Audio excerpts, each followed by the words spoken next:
Welcome, everybody. This is Abacus Fish, and we are playing Old School Essentials via Roll20 Hexcrawl Adventures. I'm joined by 4 players. We have Josh.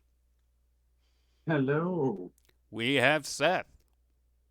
Hello. We have Sophie. Hi there. And Joe. Heyo. So, what this is, Hexcrawl Adventures, is basically an open world format of the game. I have a list of villages, I have a list of caves, dungeons, list of treasures, list of monsters, list of NPCs, all that stuff. But what I don't have is control over where the players go. It's just kind of up to them. And with that said, let's learn about some of these characters here. Starting with Josh, why don't you tell us about Mayrid Farron? Mayrid Farron is a young elf, small and slender for an elf size, purple hair with violet eyes, tends to stay dressed in rather loose clothing, robes various colors depending on day and mood, generally keeps to himself and likes to go out into the woods and commune with the plants and animals. All right. And Seth, why don't you tell us about Therum Smith? Therum Smith is the cousin of the late great Goldie Smith, and he is a adolescent dwarf, very much average in height and size, although with a big red beard and red hair. And he's always seen carrying around his battle axe and sling. Yeah. All right, Sophie, why don't you tell us about Kailani Farron? Kailani Farron is an elf who is also part of the Farron family, and she has periwinkle hair with purplish eyes, and she's usually sporting some sort of headband that she made from flowers or grasses or something. And she's just happy to be here and ready to see what the next day brings. All right, and Joe, tell us about Stickbeard Smith. So Stickbeard is a stout, thick, broad-shouldered, middle-aged dwarf with a black beard that is black from working as a blacksmith for most of his life. His work has given him a lumberjacked build, down to earth, and doesn't mind getting his hands dirty. He's very task-orientated, wants to set a goal and work towards it. His experience with the group and the community has forced him into a sort of leadership role, which he didn't expect, but he's accepted it as it means that he can simply work towards his goals and the group's goals that much better. Okay. So it is the 8th of Florial. Octody, the 8th of Florial. Year 7932 of Cosgrove. Everybody's still recovering from the party the night before last. So things are kind of mellowed out. Yesterday, various communications were made between different parties. The Lord Protectorate was visited. Lady Vargas was visited, just to spread the word of Nurton being liberated from the undead. And this morning, woo indeed. And this morning, things are a little bit mellow, but the atmosphere of the camp is very relaxed. Something that hasn't happened for a while. The existential threats of the undead being ameliorated has really seemed to calm a lot of nerves. So, on this peaceful morning, Mayrid, what are you doing? Regaining my bearings apparently after the events of the previous evening. Kind of getting up and getting ready to go walk about our humble abode.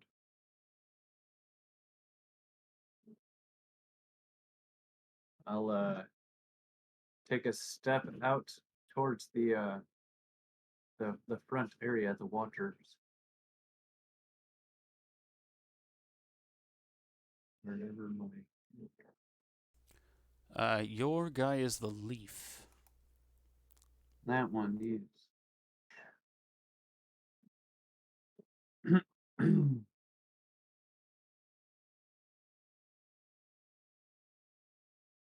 Okay.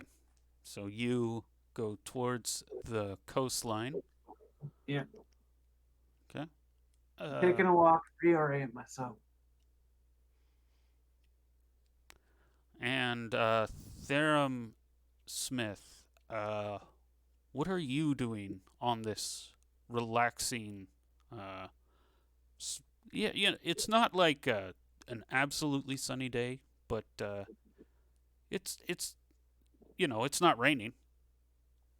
Aram is taking a walk around the perimeter with his coffee and staring out over the ocean. So we might run into each other. Yeah. Just observing the stillness of the morning. It's a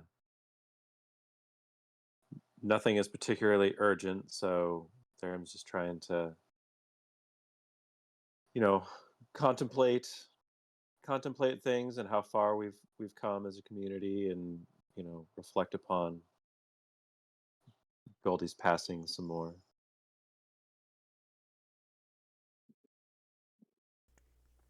Okay. And Kailani Farron, what are you doing? I sounds like we're all kind of by the shoreline because Kailani would be down there probably picking up some seashells just to take along in case you never know.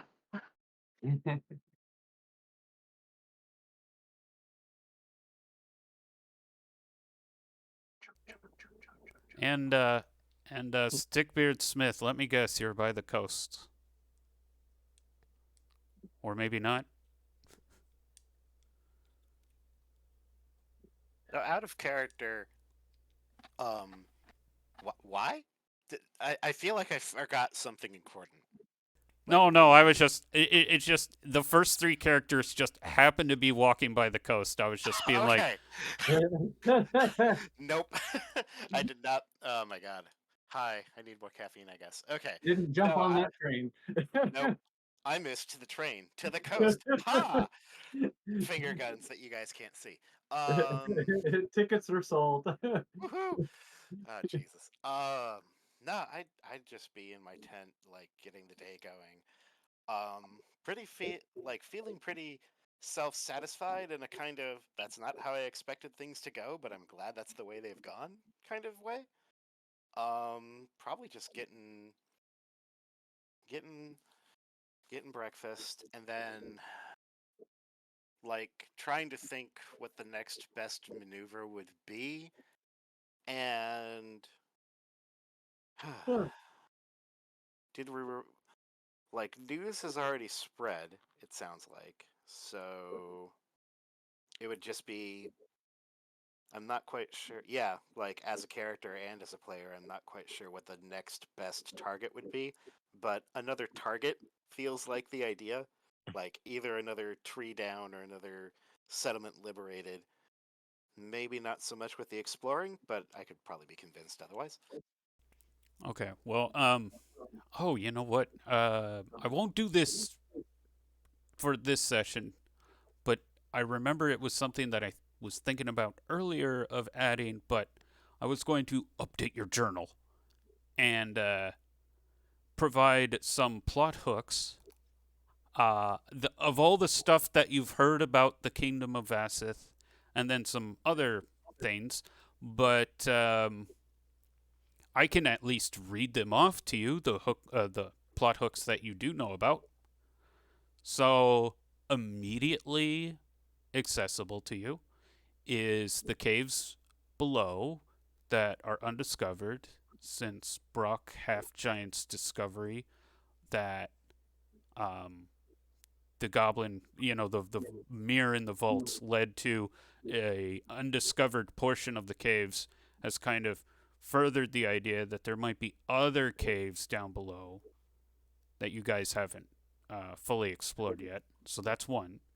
Out of character, is that the section where we met that kraken that just about knocked my ass out? You have to go through the cave system to get to the Kraken? Not through the plate that we have in the middle of the hideout? Oh, yeah, no, you have to go through. It's all connected, right? Okay. It's just that the Kraken is one dead end, but there might be more dead end point of interests. So that's one. Okay. There's also connected with the caves below is the goblins. The goblins are still there. You're pretty sure. Just yesterday, when you were wandering around the forest, you bumped into them. They were, so you know they're still around. So those are the two most. Oh, then there's also the kraken. Those are like the three ones that are pretty immediate to you. Now, as far as other hooks that you aren't aware of, or no, that you are aware of but aren't immediate, able to resolve and may require a few extra steps. There's supposedly, according to Colress, there's a mason somewhere in the Castle Vassith who is interested in studying the tears of mana, which are those glowing blue orbs. The other one is Big Pete, the giant crocodile. Big Pete. Oh, yes. I remember him a little bit. He's off to the east, right? Yes. Oh, here. So, you open up the map. Actually, I'm going to say Stickbeard is looking at the map because you guys are Yeah. over by the coast. Yeah, we're just checking stuff out. This is all So, Big out, Pete, out of character anyway. Big Pete's these red eyes over here. Yeah. Oh, damn.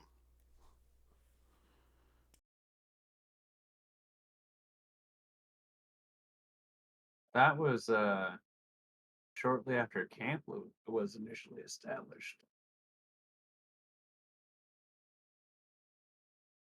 Mm. Probably crocodile. Who wants to find out how angry the crocodile is?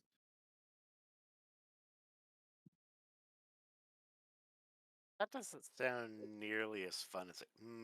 Hmm. We could see if his anger is because of a toothache or not. Yeah. Fair enough. What you could all just take a turn pulling a tooth, but if you pull the wrong one, You're dead.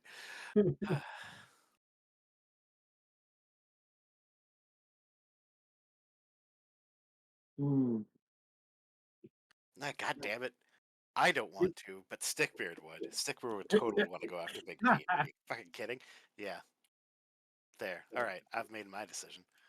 So, with that, having resolved to what I would like to do for the day, I go out and try and find. Actually, yeah, I start walking up to people and being like, "So, want to go kill an alligator?" there's a group of them by the coast. Oh, those guys. Ah, jeez, those guys are always up for something crazy. Hey, hey, you guys. Hey, Therum. Hey, Stickbeard. What say you to going and finally visiting old Pete? Old Pete. Oh, you're up to some shenanigans, huh? All right, I'm in. I figured Go. I figured I might as well. I figured I might as well start getting into this leadership role that the countryside thinks that I'm in. who died and made you god? No, oh gosh, no. Hope not. That's too much pressure.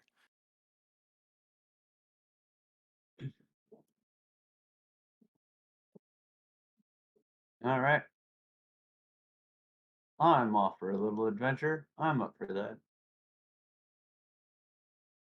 Says married. It was our place was this one, right?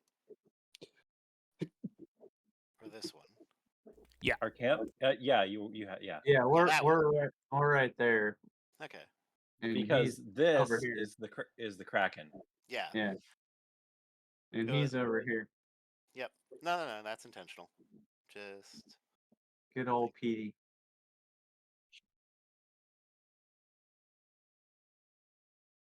this also is a halfway decent excuse to actually take the roads through a bunch of towns. Yeah. Wow, you guys have made a lot of progress while I've been out playing in the woods. Looking at the map. So I figure, hopefully I don't mess this up. I figure we go up to who was living Here? here? Well, yeah. So Wait, those ruins right there? well, no. So starting out here, and I'm trying to remember who this was. Was this Wizard or Colress. Wizard? Yeah, Colress. So giving Colress a visit because he's always a good time, and then taking the road all the way through everything, kind of a victory tour, having liberated the town, and then ending up over here.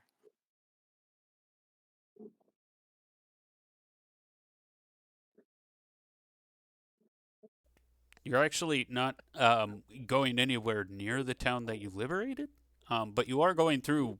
You're going through every town but that one. Well, Hmm? yeah. So like, yeah. Huh. We're Seeing going to see how far the news has spread. exactly. There you go. Yes.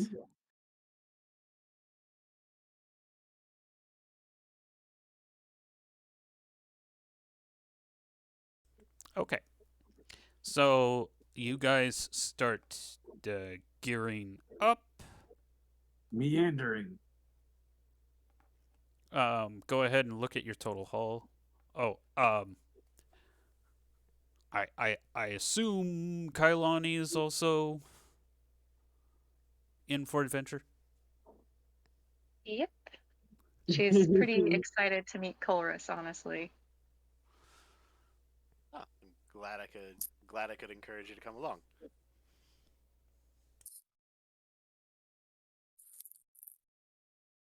I also figured you were with everybody else out on the beach, so you heard the spiel. But yeah, the more the merrier.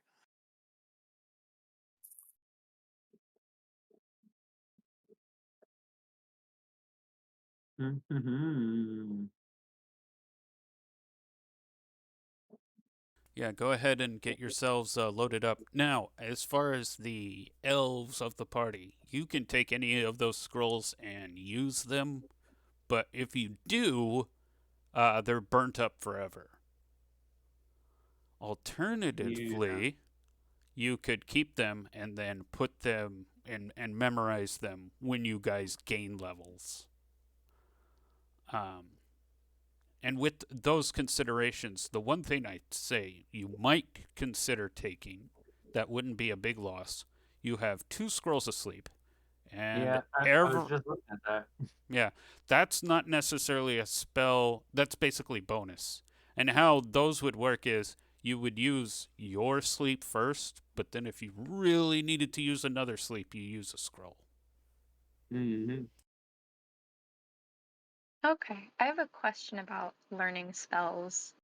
So like when you level up, you learn a new spell like from that level. Do you have to like have a scroll of that spell to learn it, or do you just like pick one and then it's also like you have these other scrolls that are extra that you can learn when you get to that level? You need either a teacher or a scroll to teach you a new spell. Basically, without the extra spell, if you gained a level, it would give you 2 casts of sleep. But yeah, Okay, until you learn another spell through a scroll, you're that's how you expand your spell book. gotcha. Okay. Hmm. I'm more inclined to save them, but whatever's good. I mean, the sleep ones we can take since we already have those. Yeah. It wouldn't hurt to have at least one of them with us. I'll have to clarify that later.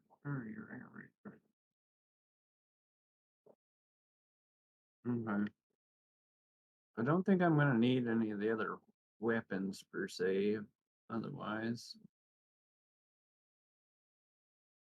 looks like I still have some of that stuff on me already.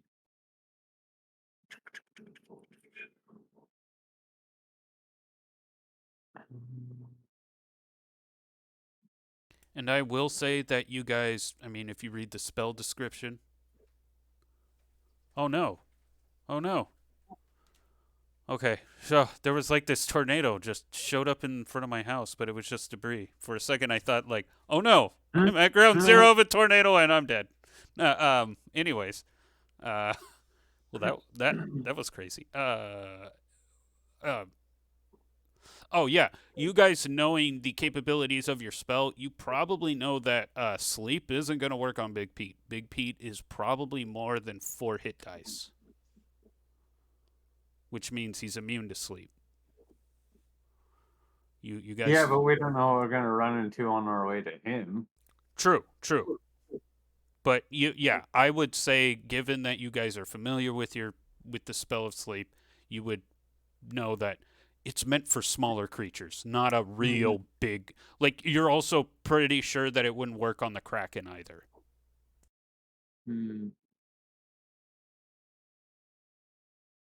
I'll have to look into that a little bit more. I was thinking the mirror image might be a handy one.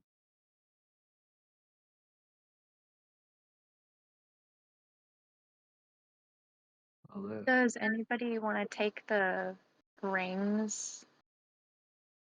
Go I for it. know we have the invisibility one and then the fire one. I usually hold on to the fire one, but The invisibility one is helpful. I have used that before. It does allow you to kind of scrape by things. You want to take that one? Sure, I'll grab it again. Fearin. That's how we use that one. Whisper the elven word for sneak to activate.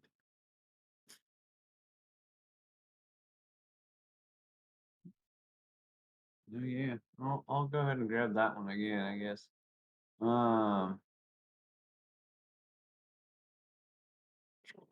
What else might be helpful against old Pete if we gotta do something with him? Oh, and Maybe Theremin's. the healing potion. yeah, we never ended up using that, so that's good. It is just sitting there. Oh, we have explosives. Who wants some cooked gator?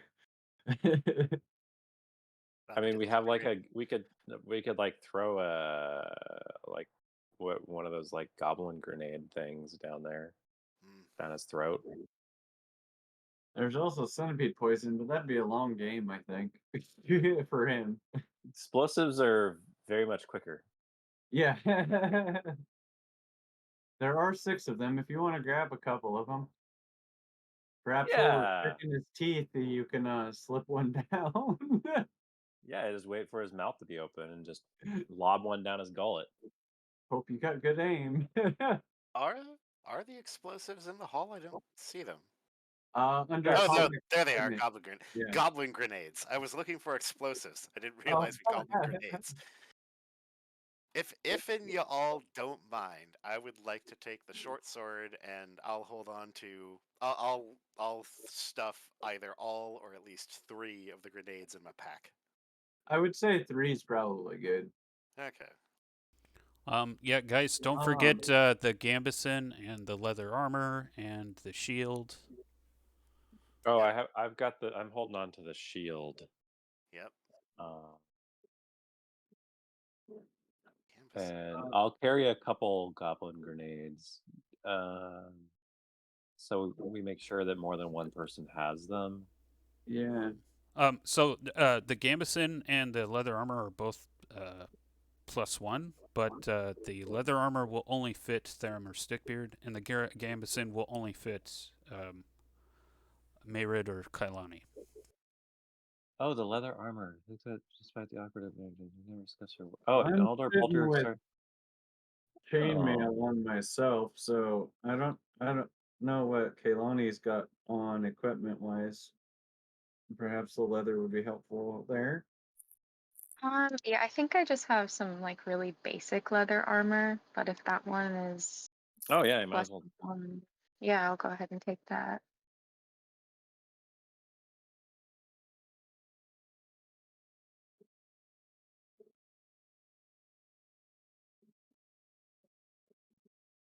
Yeah, so yeah, you grab the gambeson, I'd say. I'm sitting pretty good with my chainmail at the moment. I'm wondering about the fireball scroll. We are going against a creature that likes water. That might be a helpful thing.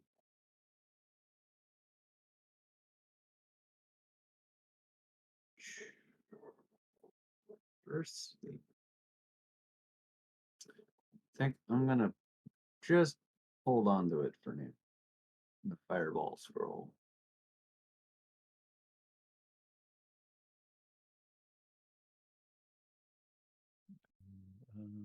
For the gambeson, do I just put AC 13 since it's +1? Yep. Okay.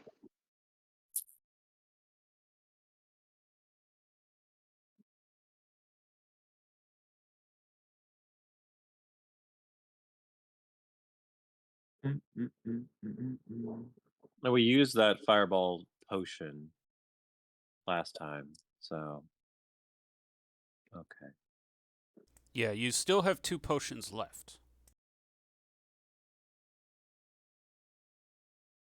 Yeah, we have the potion of sticks to snakes and potion of healing. And I'm carrying around the healing potion because I am always seemingly running low on HP. All right. Are we all set and packed? I think so. Think so? Yes. Probably.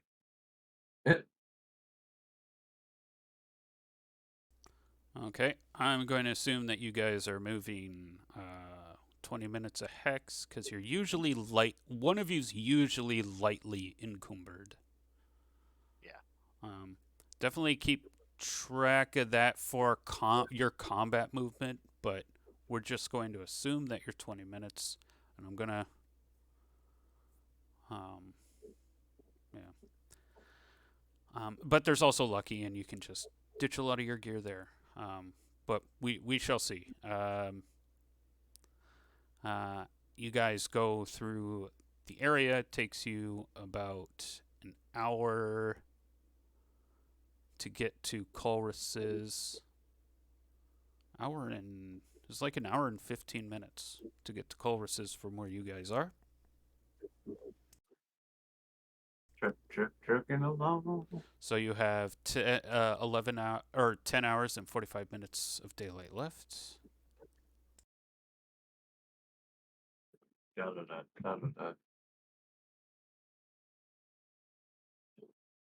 Approaching from the west, there is a giant glass orb full of clouds that's floating over it.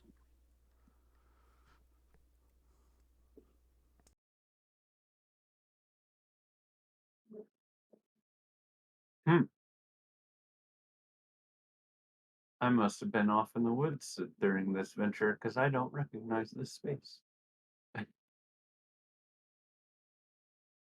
Figured everybody had visited Colress at this point, but okay, cool. 2 people are new. Yeah, no, I'm like I said, I'm pretty sure I was off in the woods.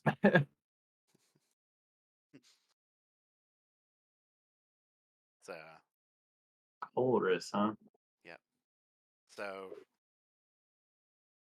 I'm feeling a little rambunctious today. So, when we get close to, but not quite to the point where I'm used to Colress calling out first, I will actually pipe up and be like, Colress! Oh, right. Who is it? The window opens. Who's out there? Your favorite guest. Oh, Stickbeard, is that you? And Therum. Oh, hello. And oh, who are these two individuals? And he says in Elvish, hello and peace be with you. I will say back in Elvish, good morning. Oh, please come in. I was just putting some tea on. Come in, come in. He closes the shutters of his windows and then kind of walks over to the door and opens and waves you in. All right. These are, yeah, Hello, hello, hello. these are 2 of our encampment who have been meaning to come and visit you for a while. And today was a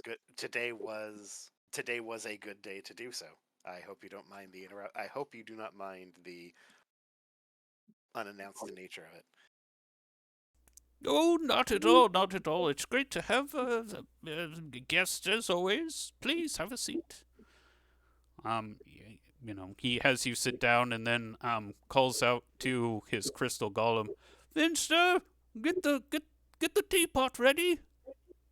Mhm.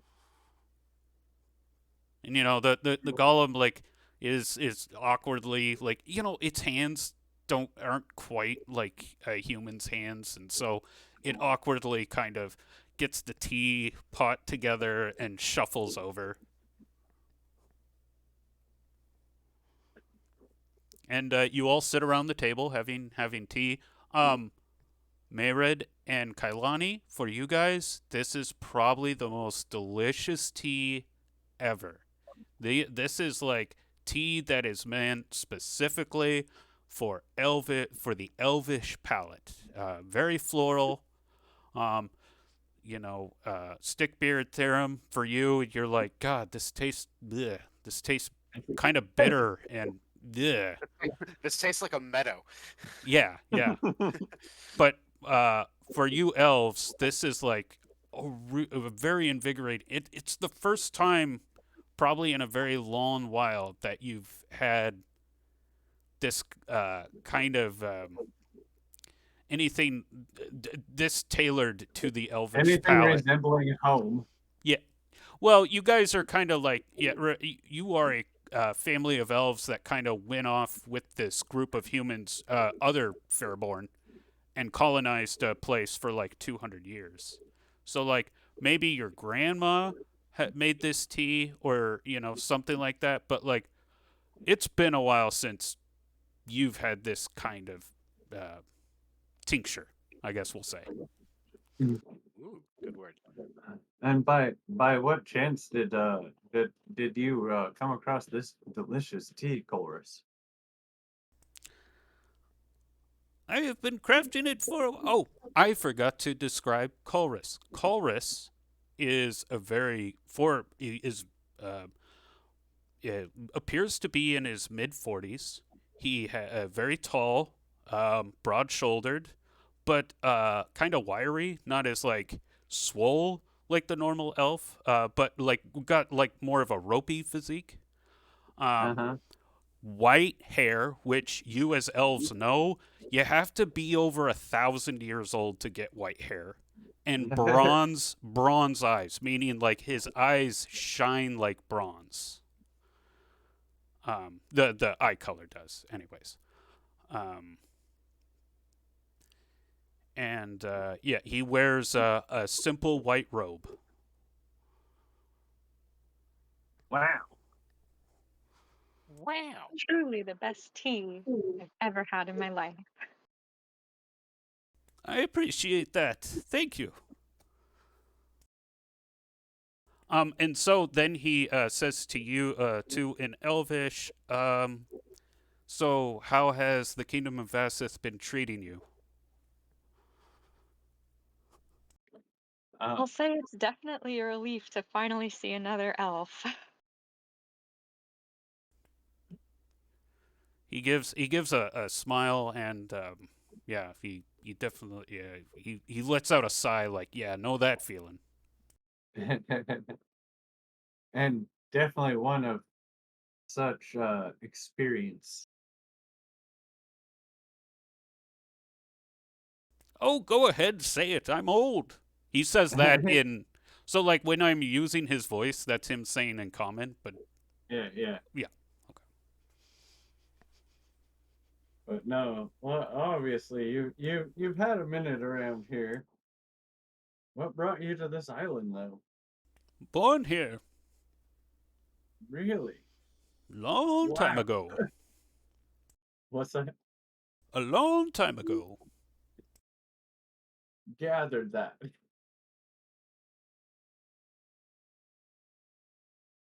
Oh man. Did you not have any other family that was here or remained here? It is an unfortunate thing with the passing of time. We we gain new friends, and he looks around and he smiles at all of you. And Mm-hmm. we also lose friends and family along the way. Wow. Seems like quite the existence. You'll grow And what into did you it. say? What did you say this dear little one's name is right here? And I'm referring to his crystal golem. Oh, that's Finster. Oh, little Finster. Yeah. So, oh yeah, I didn't describe Finster. Finster is basically made up of a bunch of like column spikes.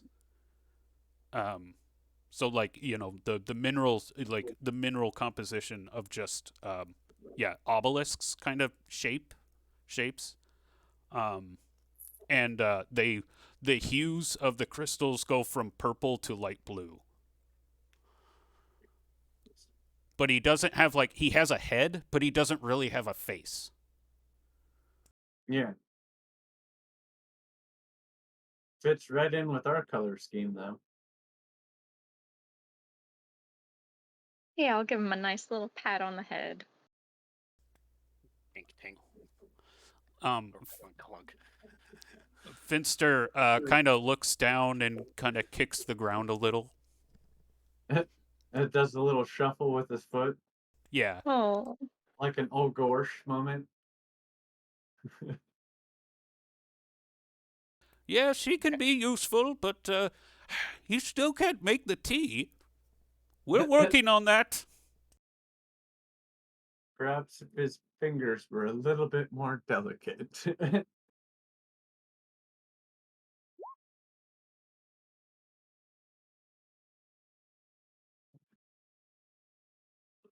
um,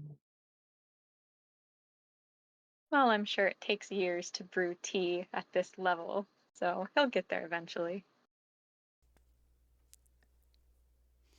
Well said. Well said. Oh, and I'm sorry. I didn't catch your names. I am Chorus. Alani. and Merit. Always good to see fellow brother and sister. Currently long lost cousins.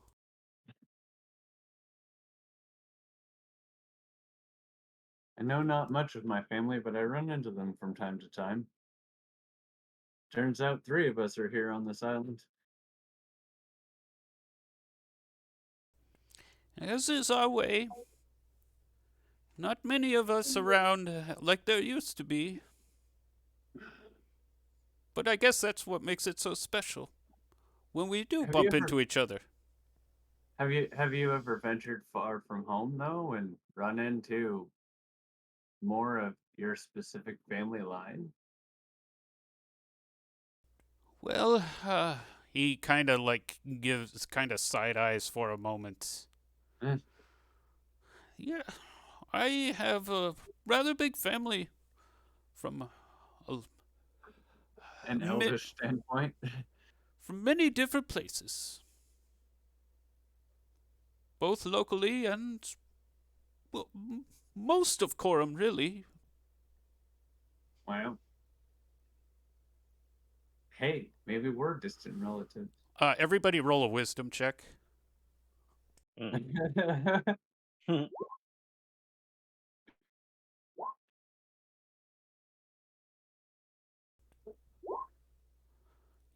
Yeah. So when asked about his family, he was really awkward about it. And that kind of was like, maybe not pry now, but that is a thing. Oh, That is that is a that is a detail there. Colress knows possibly something more than he's letting on. oh, dude.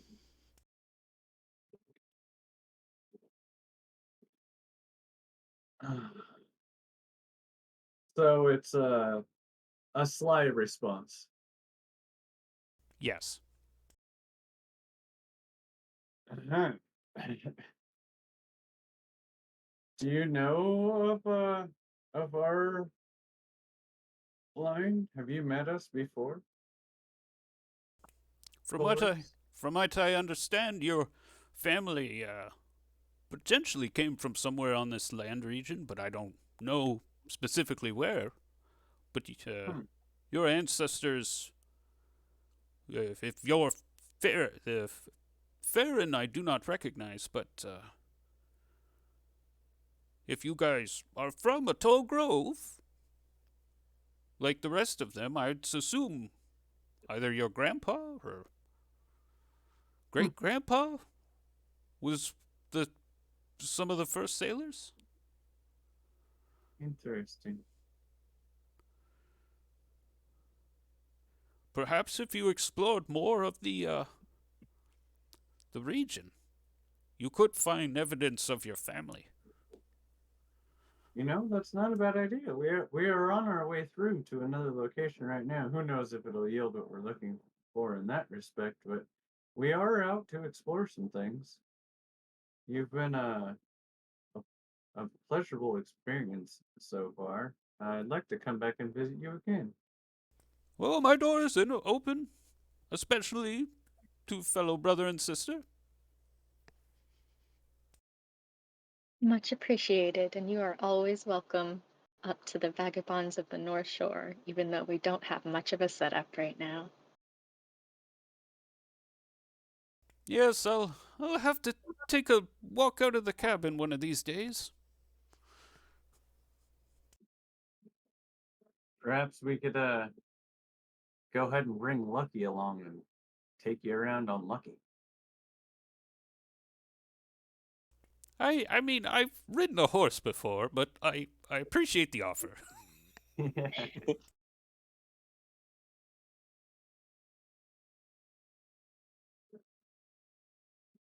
All right.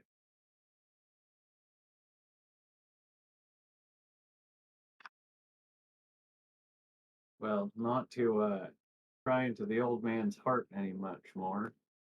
Perhaps unless there are some other specific questions, maybe we should make our way towards visiting Pete. We've been sitting here for a while. Daylight's burning. Let's ask him about Pete real quick before we head out. Sure. You heard anything about a big Pete? Big yeah, Big Pete. He controls the river network just east of the quad. What's he like? Oh, he's been around older than me. I've seen many heroes go there to try and fight him, and most of them, none of they either come back barely breathing or they don't. That's good. Or they just don't. Wait, you guys aren't honestly thinking of going? No, no, no. What? Well, we just Why? wanted to see. Oh, oh, for a second, I mean, you guys have done some heroic things, but that's Big Pete. It's Big Pete we're talking about. You know anything about Big Pete that we should be particularly afraid of? Big Pete is like this Neolithic ancient beast. You, come on. He's, as I said, he's older than me. You know of any way to do you know of his weakness? Uh, gee, what is the weakness of a 50-foot crocodile? I'm not sure. Yeah, well, at the same time, you guys, you and him have been kind of neighbors for a while, it seems, and you're still here, so he can't be all that bad, or maybe some other ways to deal with him. Yes, the way to deal with him is to stay away from his hunting ground and not get eaten.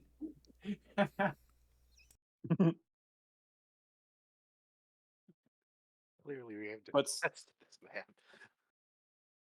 but say you were wanting to get rid of him, how would you go about it? Oh, he kind of like face palms.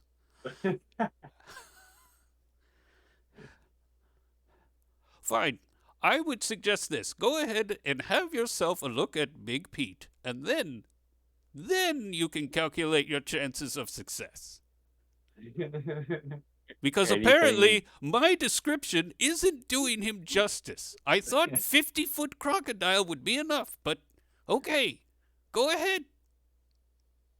Surely, with your wisdom and experience, you would know of some way to help us bring him down. I mean, it's like a normal crocodile, just a lot bigger. Hey, it's so anything that Well- would kill a crocodile, yeah.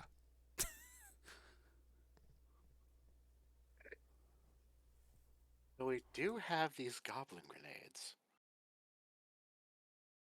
Yeah, and if he's that big, it actually shouldn't be that hard to get him down his throat.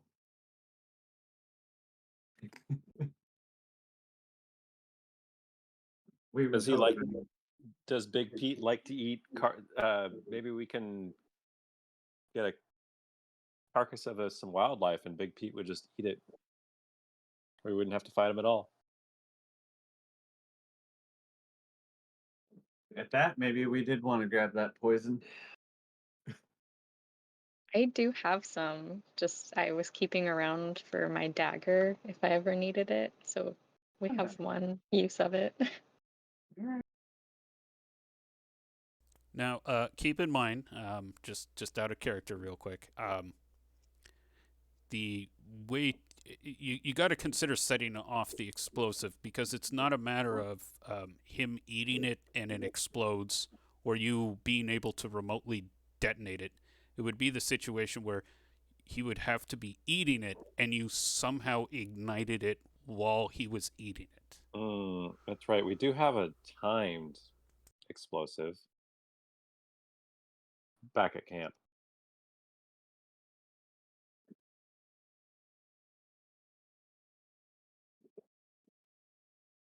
A Mm, mechanical goblin bomb.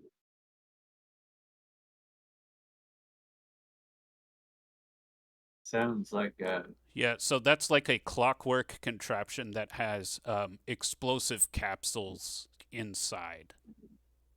Mm, You're not Maybe that wouldn't be- necessarily sure how it works.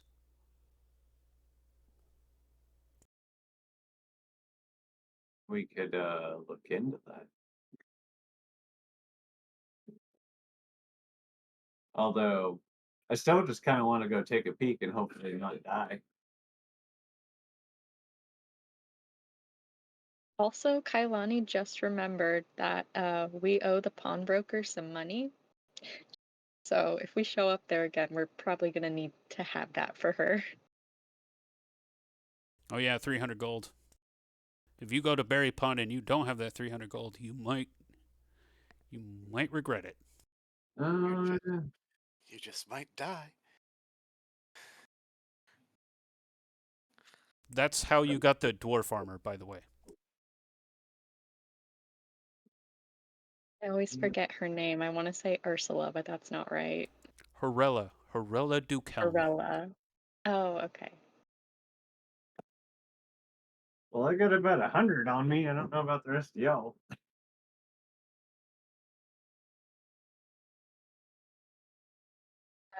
I have 88. How much do we owe her? 3. 300. Oh,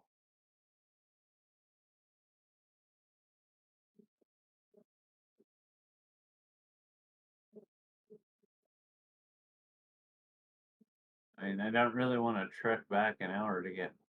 I will say that you guys can just deduct it from the purse, and you remembered it. I mean, not a big deal. Nice. Well, that's would make it- convenient. that would make sense.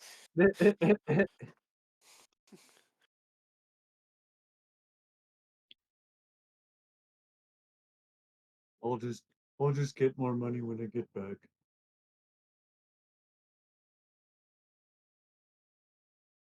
I assumed you guys are moving on from Colris's. Yeah. Yeah.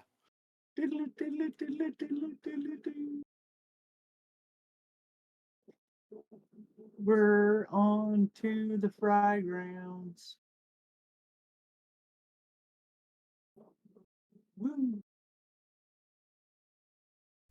So you do Alright. pass by. So you go another. Oh, that took about 30 minutes, so it's an hour and 45, and another 20 minutes later, you guys end up in Maurice's Reach. Are you guys gonna stop in, or are you just passing by?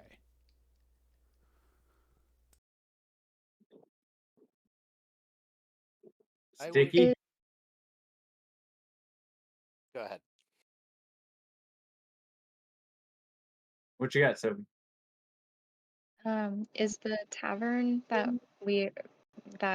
the party originally asked about Big Pete in Maurice's Reach or Berry Pond?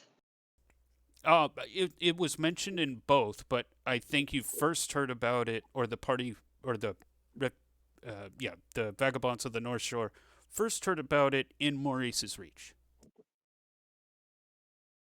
Okay, so we could ask about that if you guys wanted. Actually, sounds really like a good idea. Alrighty.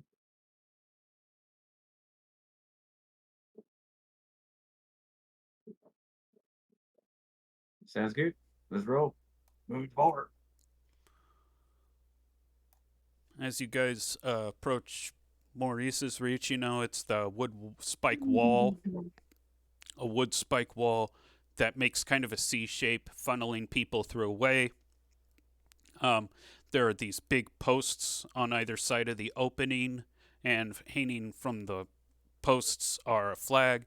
The flags are red with a gold trim, a jeweled chalice pouring water over a rose bush. This is Vargas.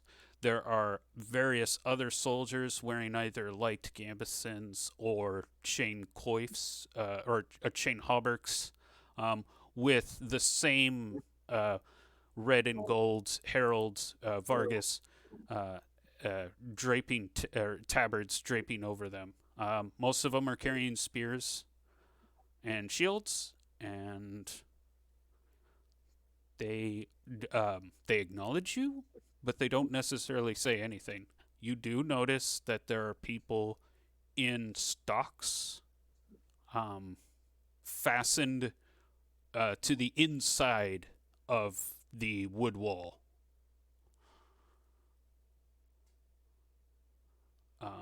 And Kailani, you note it's about the same as there was yesterday. Same number of people in the stocks.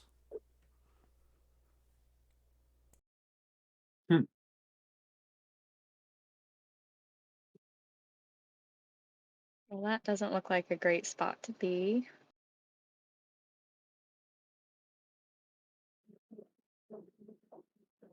What do we got?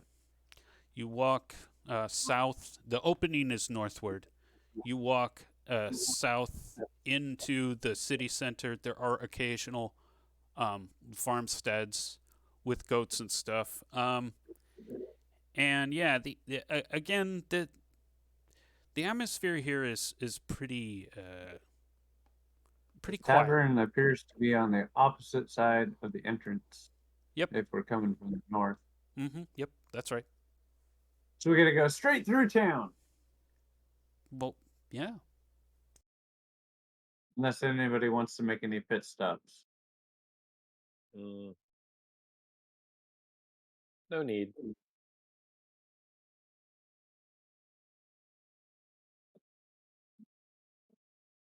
Go right by the cemetery and the well. Mm-hmm. Dun dun dun. To the tavern. Okay, and there's a a little Sweeney sign, and it's a belt, and instead of a normal belt buckle, it's a coin, and the coin belt is what this tavern is called. And because you're a Skyrim character, you jump and you headbutt the Sweeney sign. Mm.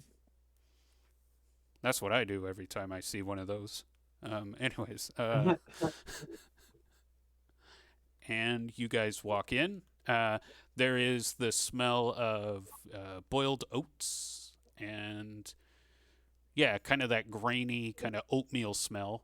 Um, and and and also like as you guys walking through, like this place is kind of like a sandy kind of dusty place. So there's that smell of dust is also in here, but not as much. Mm-hmm. Is anybody else hanging out in the tavern as we walk in?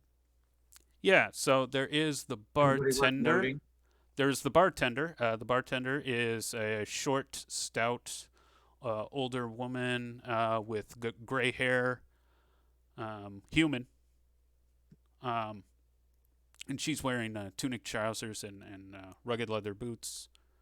When she's just kind of tending to the bar as you guys are walking in. She nods at you, but she doesn't say anything. She just kind of acknowledges you. There is another person who's asleep at on the bar. They're a white guy with short brown hair, clean shaven. He's wearing like a very kind of ratty tunic and trousers, and yeah, he looks like he's asleep. And just as kind of you approach him, judging by the reek of alcohol off of him, he's probably sleeping off some kind of bender. Ooh, all the better to wake him up. And then there's a couple of seem to be shepherds, based on their shepherd dresses. But yes, whatever shepherds wear. Oh man. Their robes. Yeah, robes. They also, they have their shepherd canes nearby. That's how you identify them. Leaning on the table. Yeah. Both of them have salt and pepper beards. Are bald, and they're taller, kind of burlier guys. They're Bo Peep's uncles. Yeah. All right. And that's the four characters inside this tavern. Ow. Sorry.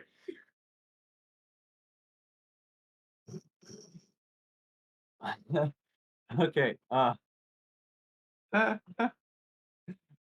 Merritt is gonna go ahead and walk up to the bar and kind of scooch up close to the drunk, passed out guy and start talking to the bartender to ask about old Pete.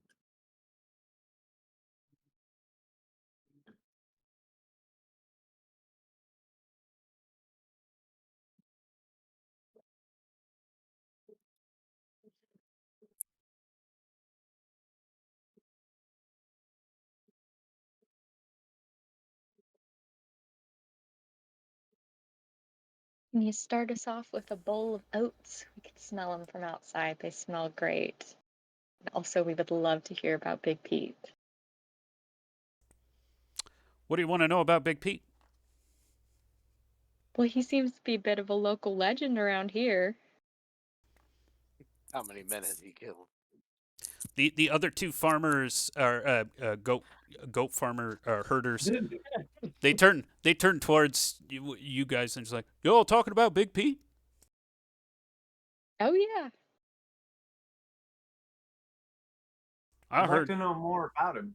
Oh yeah, Big Pete. Well, so apparently there was this one hero a long time ago. Can't remember his name. Was it Careshire? Or Carshire? Anyways, he was like, I'm gonna assemble an army and I'm gonna take out Big Pete. So he goes out to the river and everyone he goes with gets eaten. A family member goes out looking for him, finds the skeletal remains of the entire mercenary company. Damn. How long after their absence did he go looking? Oh, I think it'd been about 2 weeks, maybe a month. Yeah, I mean, when people go on adventures, they're gone for a long time. Yeah, well, I was just curious because if you found the skeletal remains, that means potentially a couple different things happened. Either it wasn't Big Pete that took him out, because it takes a little bit longer than that for the bodies to decompose, or he's got some real strong stomach acid, if you know what I mean. One of the other farmer pipes up and goes, "Well, I mean, if a body's been exposed out into the wilderness, a lot of animals will pick it clean." Yeah, yeah, but you'd still find some sort of sustenance around them, if you know what I'm talking about. There'd be some goo, some gel. Bodies take a while to decompose, even with being picked clean. I don't want to go look. Gonna What's go. everyone's interest in getting Big Pete? Is he like sitting on something good or just river access? Well, they say that Big Pete's been killing people for thousands of years, and there's a whole heap of corpses somewhere in where he eats them, and there's probably valuables inside. There's probably valuables inside him. They've been Also, lost. yes. Hell, there's probably some stuck in his scales for all we know. Or his teeth. Maybe that's why he's so angry. He's got some stuck in his teeth. Well, we could help him out with that. I know. That's what I'm thinking. And then, the bartender shakes her head and goes, and more adventurers going to look at Big Pete. Well, I guess this round's on, she starts pouring drinks for y'all, and it's like, this round's on me for the Oh, dead boy. people walking. Sweet. Take a drink. Oh, don't be so pessimistic. We'll be great customers once we're all done there. Wow. Way to be positive, Kalani.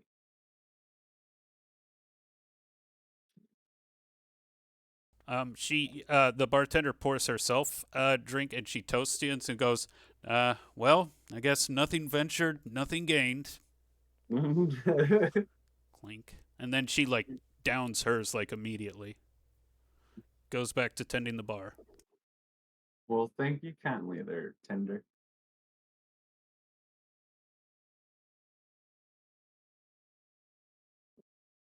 Oh. All right. Anybody else want to gather more information? Or you just want to keep moving along? OC, by the way.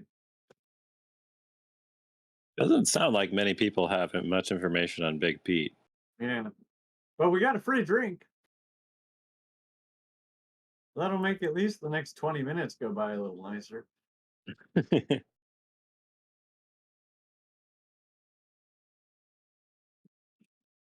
I don't have any more questions.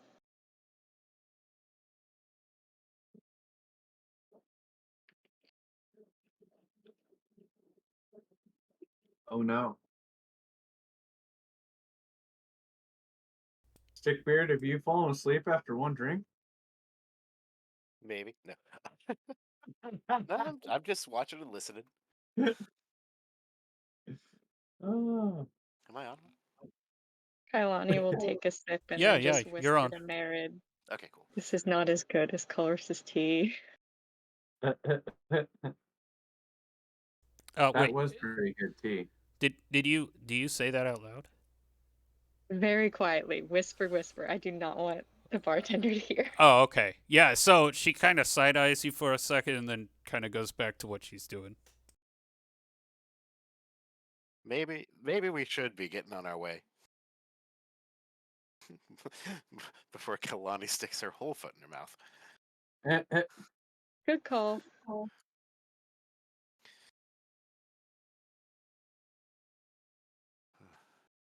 I'll leave a couple coins on the table anyway for the tender.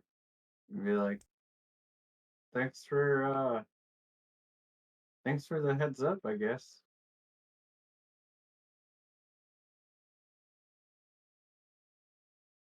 She gives you a nod. All right.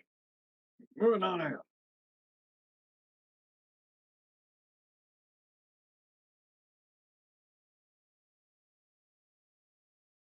Hmm.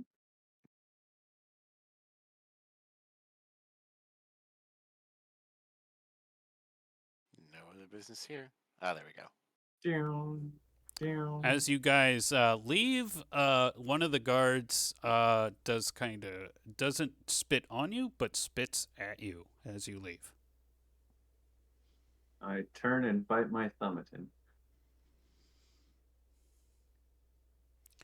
Yeah, the rest of the soldiers give a disapproving look. At us or at the soldier who spit? At you guys. What's their problem? Roll Probably they wisdom. hate elves. Yep. Kailani got it. Sorry. I'm Oh. sorry, I missed. Yeah, they Oh, don't like elves. Oh, damn. I guess. Oh, that, And half the that- group right now is elves, so grumble. We don't need no fantasy racism. Anyways, Ye- we'll move on. yeah. Ignore Spitty McSpitscene and other than biting my thumb and passing by. Yeah, Kailani can't even think of a positive way to spin that. I'd rather not engage in that Such- capacity. Such childish behavior. Moving on.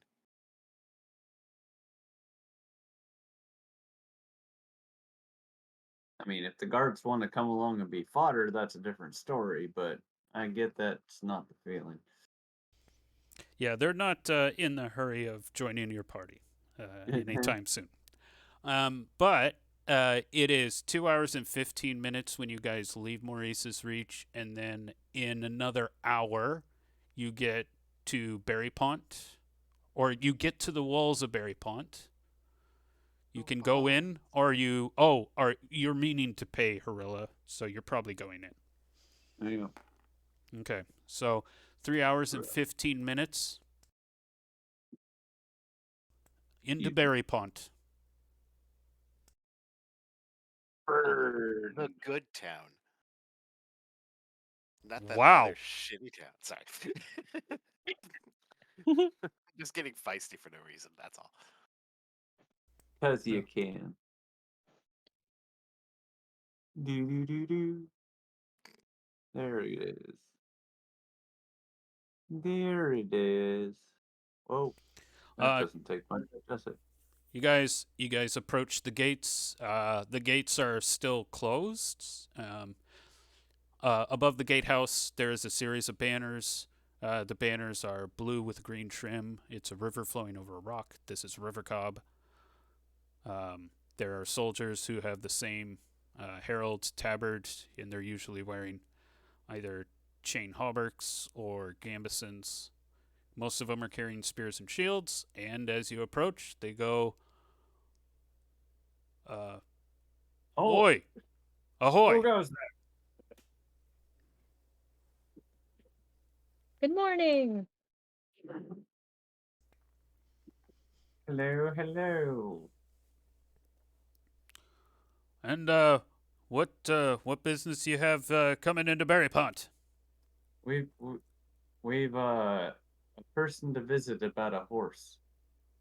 Horse stables are in Maurice's reach. We don't really have much in the way of stables here, I'm afraid. Sorry, pardon me. 'Twas a joke. We've a debt to pay. Ah, I see.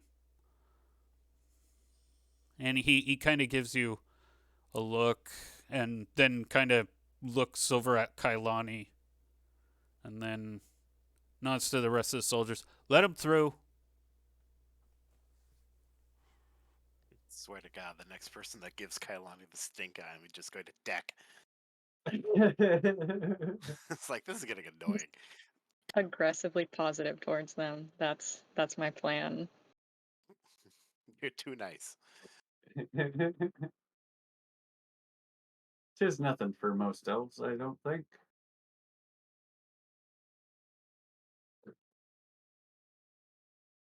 All right, I need to be right back. Sorry. Burp. Okay. Burp. Gather info in my absence. All right, we're going to pay our debt off. Where are we headed for that?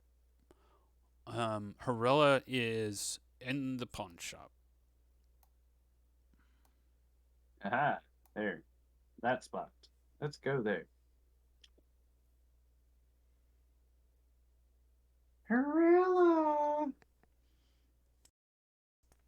The pawn shop, despite the rest of the stores, looks dusty and like it hasn't been cleaned in a very long time, and also doesn't even look open. You're not even sure. But when you try the door, it unlatches and the door swings open. Inside is a very messy interior, and sitting beside the table is Harella, or behind one of the bigger tables is Harella, and she looks like she's nodding off. Oh, and Harella is a dwarf woman, white. She's got salt and pepper hair and brown eyes. Wears a blue tunic and trousers, and doesn't wear shoes. Good day, Harella. Jingle a coin or three. She kind of like she's stirring Perked up. awake, and she goes, "Ah, I see you've come back to pay your debts. You are good on your word." We try to Yes, be. ma'am. No reason to cause ourselves any more difficulties, considering the general distrust of our type anyway.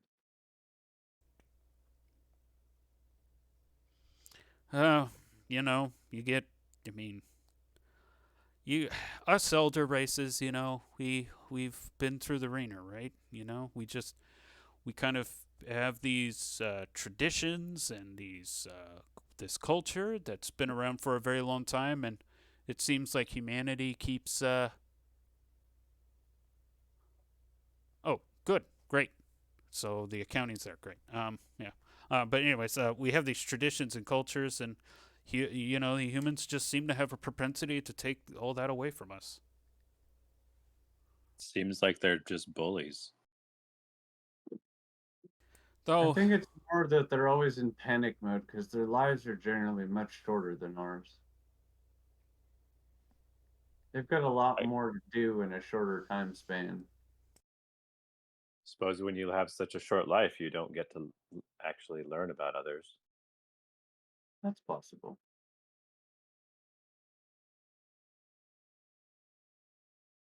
But Humans are silly creatures. yeah,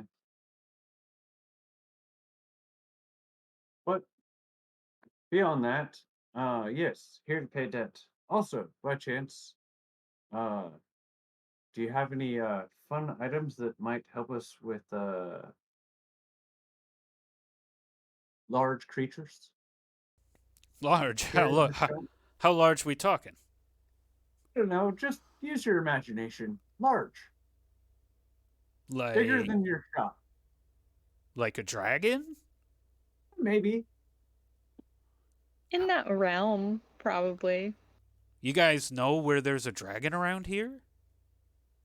Not yet, per se. We're just preparing in case. You're preparing for a hypothetical dragon.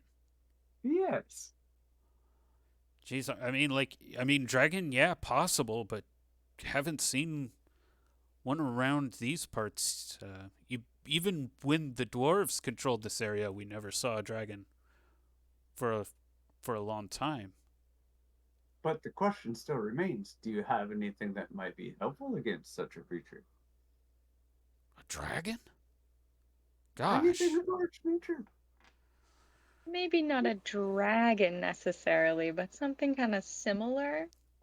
Do you Well, have anything that might help with that? I got this old family heirloom. If you want it, though, I gotta tell you, it's pretty pricey. And is this heirloom of your family? Yep. Hmm. I'm What? definitely intrigued. Yes. Could you tell us more about your heirloom? Okay. I guess it's only useful for dwarves. But here we go. She goes to the back, pulls out a kind of gold chest. It's bigger than a shoebox, but not much bigger than a shoebox, and it's leather bound. It looks out of all the things in the shop, it actually looks the cleanest and most pristine. Well kept. Yeah, and then she unlatches. There's a combination lock that she unlatches and pushes open the suitcase, and there's a hammer. It's about the size of a regular hammer, and it has the damage. It does 1d6 damage like a mace.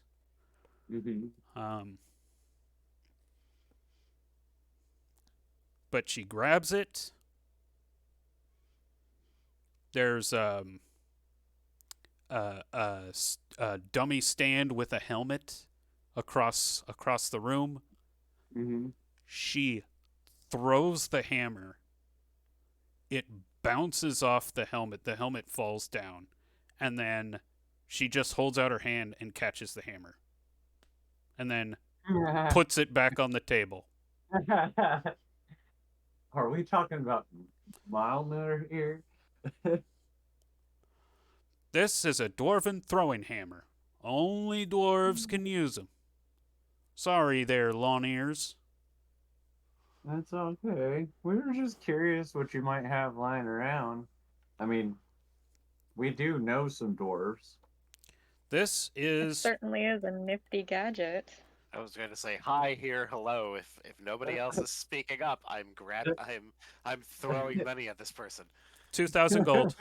That's going to be 2,000 gold. Fuck. 2,000. This is the most powerful artifact in my collection. It's an old family heirloom created by the Duke Helms. The we were nobles that used to rule this land. I did not mean any insult. That is just a lot of money. Yes. Well, Although, it's a very valuable weapon. Hmm. well, we could see that if it's able to just come back to you like that. That's a pretty handy little trick. But are you sure that you would be actually willing to let such a family heirloom go?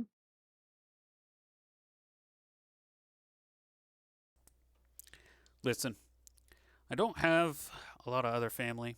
And the dwarves that do remain here all live over to the west, and they're kind of dicks. That So, I mean, you know,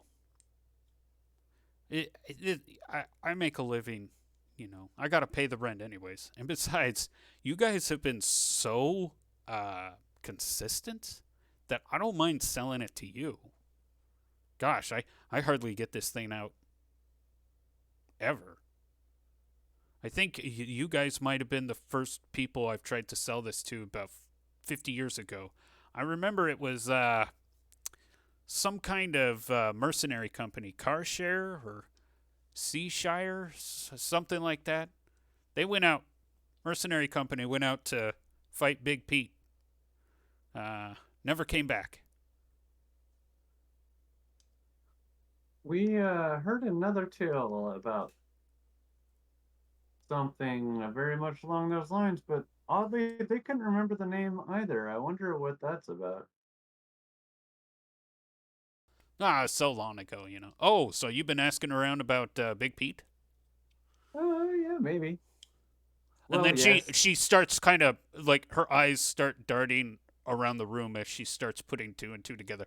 Oh no. You guys are gonna go after Big Pete? Oh, we're just looking. Gah. Well, maybe you guys should maybe I have some poisons that you guys can drink. It'd be quicker that way. That we can drink? Wow. Sheesh. What? You guys are going over, well, so much for the customers coming in. Oh, now, Harella, have some faith. We've been back time and time again, have we not? Yeah, but you guys haven't been going up against Big Pete's like a 100-foot crocodile. You know, one of the other people that was telling us said half that size. So that again, I'm starting to wonder about the real details of this. It kind of makes me feel like somebody's been spreading that rumor on their own.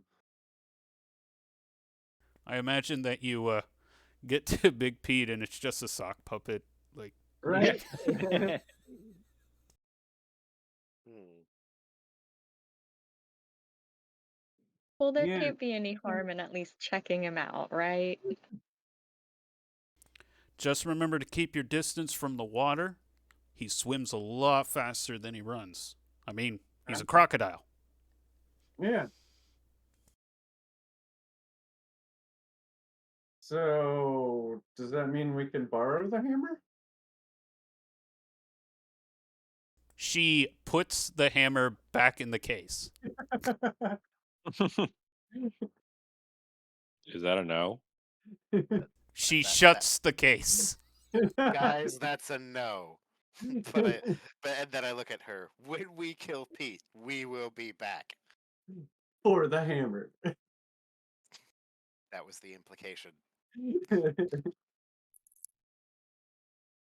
God damn it. Subtlety. None of us know it. I choose to be obvious most of the time. It generally gets Obtuse. things done. Or in trouble. Gets me in trouble a lot too. No. Oh, you did say you had some poisons though, I mean, not a lot, but I have some, yes. I think it might be worth grabbing a couple of them off you, depending on how much those are. Look, I don't think I have enough poison uh, to take out Big Pete. That is a small drop in a very big bucket. What if we made a very big bucket and tried to put peat in it? No, no, no, I did not say that.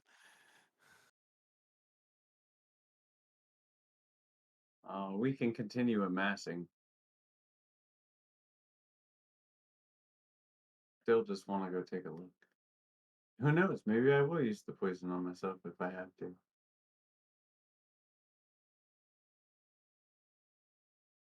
I know this is a bit of a long shot, but do you have any tasks that need doing that might make you sell that hammer at a lower price?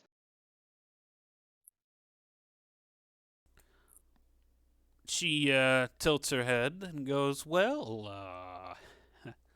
I do know about some stashes." Some stashes? Well, I mean, empires come and go, but their riches seem to stick around. And I don't know if you knew this or not, but we're on top of various ancient cultures. I admit the Dukehelms weren't the first to settle this land, um, but you've seen those ruins uh, that are around here, yeah? Sure have. Well, you see, those were made by people we really don't. No scholar or mason knows them. Um, but there was also another group of people that settled into those ancient ruins, and even, or a little more is known, but only a little more than nothing. And then that's like, I don't know, centuries, millennia of So, treasure no name, collecting. no name for these settlers, no written text. Not that not that I've ever seen. Hmm. But I do know that a lot of the ruins, what I remember hearing one tale that the ruins used to be a great massive kingdom, but the kingdom was so massive that it started sinking into the earth. Hmm. So supposedly, there's a lot of ruins underground. And if I was a betting dwarf, I'd say they're around those goblin caves. Or, wait, she doesn't say goblin caves because she doesn't know that, but around that cave system in the North Shore.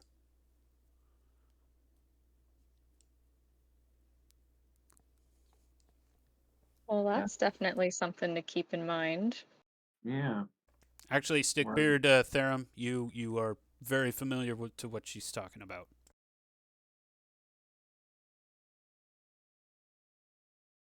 In fact, you might even have some of that treasure.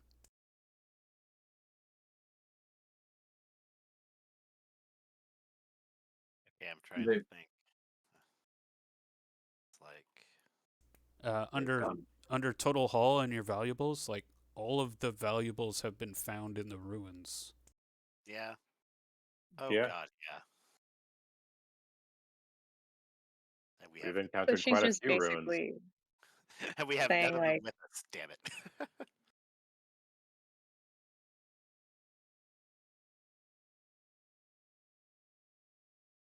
But All this gold stuff plus the platinum. I suppose then I'd say, or I'd try to describe some of the valuables that we've found. Just like, do you mean stuff like a set of matching gold armlets and bracelets with cloud shapes on them? Or Ooh, perhaps, I'd see, like ooh, I'd like to take a look at those items if I could. Yes. ooh, Well, I see. Now we are coming to an understanding. mhm. We'd have to trek back and come back. Maybe That, we could bring it- borrow that hammer what? on our way to go get the stuff and then bring it back. I think what Muttering to Kailani was myself. getting at was that we would be trading for the hammer. Yeah, I'm muttering with myself right now. That's all. Oh, oh, don't mind him. He just muttered. Well, yes. Make sure you pay a visit to me with those treasures, and I would very If there's a much. Uh, particular piece of treasure, I could always ride back quickly on lucky and come back. yeah, if you wanted to do that, I would give. If you guys waited around an hour, I would say that that would give Therum enough time to ride Lucky there and back. If you guys wanted to hang out in um, Berry Pond for an hour. Sure. That's one of those in character, yes. Out of character, that seems like we're stalling. But nah, fudge. I want that hammer. Okay. The hammer would be helpful. The hammer would be extremely helpful. Yeah. And plus, it's a dwarf. It's just like it speaks to me on a personal level. Yeah. Are you bringing all the treasure? I would say all the valuables, not all the treasure. Right, right. All the valuables. But we don't necessarily have to give it all to her, I don't necessarily think, because she said she would like to have a look at it. So it might be that there's a particular piece or pieces within that that she's interested in. So even if it all comes here, it doesn't have to stay with her necessarily, all of it. Because there's what, 6, 7, 8 pieces there? 9, 10, 11, 12, 13. Yeah, there's 13 pieces there. So, I mean, that seems like a steep trade. Okay. Well, in that case, so yes, you come back an hour later with the nobody comes into the store. It's just you guys hanging out in there for an hour. We're looking at the other artifacts as they were in her shop. Going, ooh, butterflies. Yeah, she has like a bunch of weird, odd knickknacks. Like also like musical instruments. Just very. I mean, it's a pawnbroker, so lots of different stuff. Yeah. What was her name again? Horella Dukelm. Perella Ducom. Okay. This is the first time I've met her. And I totally would have tried to grab that hammer earlier. But yeah. I think you might have met her. It's just that recently Guilford the Grand has really been pushing a friendship with her, and that's kind of what has transpired. Well, then we'll have to be thankful that Kalani remembered we had a debt to drop off, because then you might not have found out about the hammer. That's true. Okay, so she looks over the pieces of treasure after Therum rides his horse and comes back. It Comes is in gallantly. Yeah, it's now 4.5 hours. We'll say at this juncture, 4.5 hours. And I'm just opening the hull and looking them over. So she looks over the matching yellow gold armlets and bracers with the cloud shapes.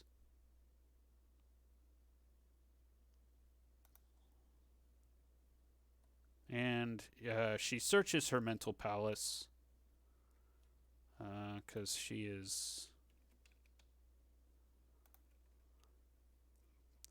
She's just making sure she. Oh, okay, okay. Is this it?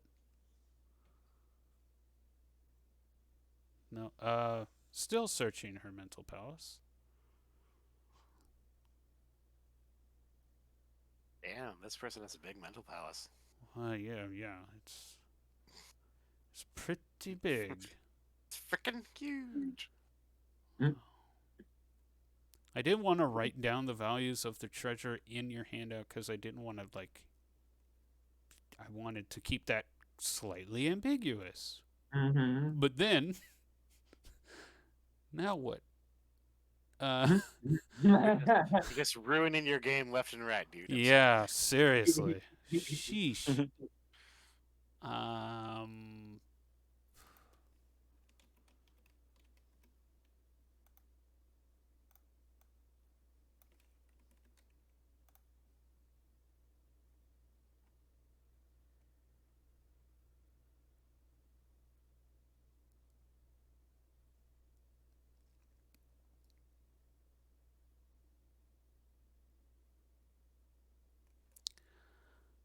oh, yes. Oh, thank God I found him. Okay. So she looks at the two armlets and bracers of matching yellow gold, and they got this kind of cloud like motif, cloud shaped motif. No jewels, it's just yellow gold bands. She says, I will take either two of the armlets or two of the bracers as payment. Mm. Well, that doesn't seem quite as steep. She then looks at the matching white gold bracelet and necklace with the crosshatch motif and aquamarine studs weaved into the joints. So this is a little more intricate. And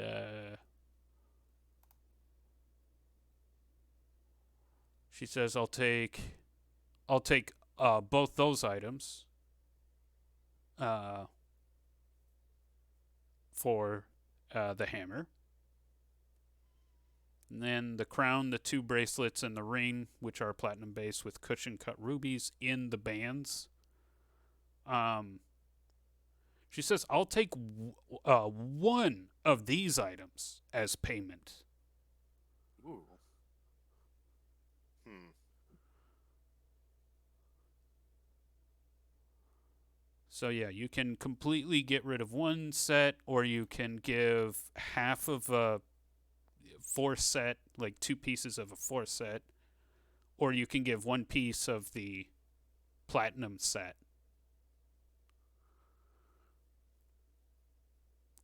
It's up to you guys.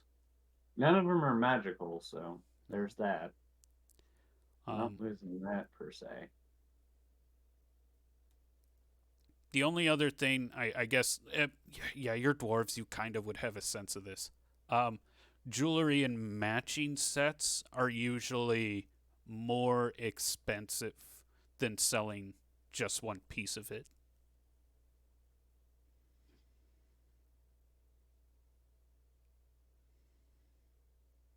Probably So keep the set together in case you have to make a bigger purchase later yeah, on. so if that, I would say that armlets is the best deal on the cloud shaped ones.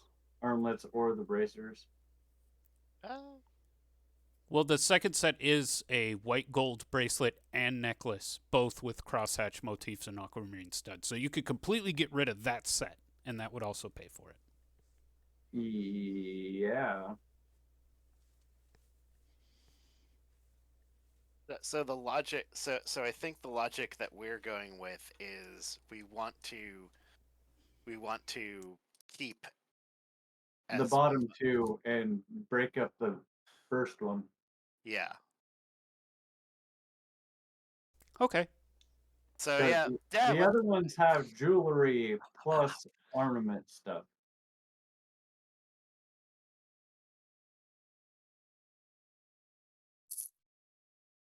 So yeah, for some reason my mind was just fixated on the gold armlets as well. So yeah, Yeah. I'd probably volunteer those. Yeah. Objections?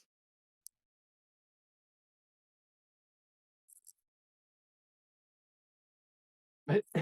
None. All right. Give her the armlets. Take that hammer. Give her the armlets. What? And she just kind of slides the whole case over to you. You have the case with it. Damn.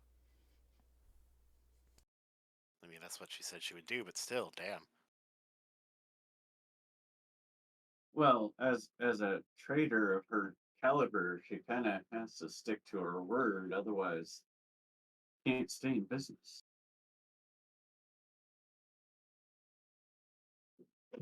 Oh. So those can go. Just the two. So who's making the edits?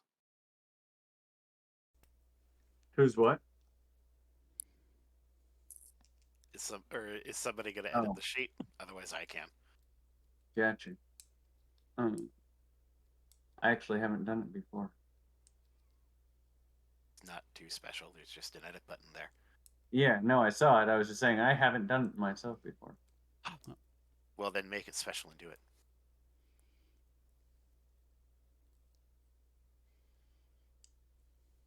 Sweet. There. The two armaments should be gone, I think. Yep. And now you add a dwarven throwing hammer. It is a +1 weapon that does does a d6 of damage, so a d6 +1 damage and +1 to hit. Whether you're using it as a melee weapon or a missile weapon, it has the range of a hand axe, and whether you throw and hit or throw and miss, it immediately returns to your hand, but only if a dwarf is holding it.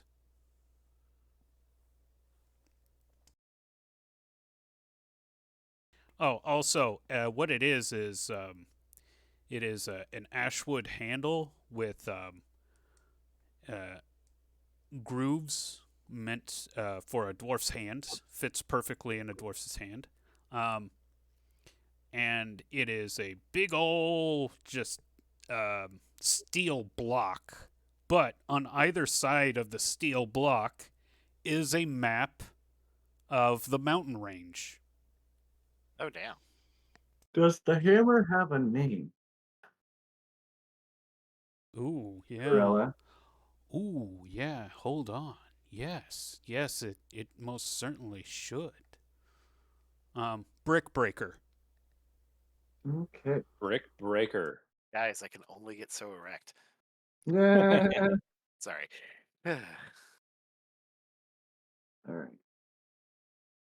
and just to round out everything else, how much does it weigh? Like, does it weigh the same as a throwing hammer or something else?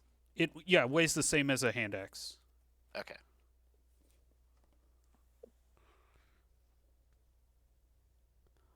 But like it feels really good in your hand. And you know, Harella lets you throw it in her shop. And yeah, it catching it is so effortless. Guys, I want it. It's Guys, I yours. really want it. Yay! Okay. I sheathe the short sword. Or actually, hell, I even offer it to anybody else who might want to use the short sword, the goblin slaying short sword, The Goblin Bane. the goblin bane. I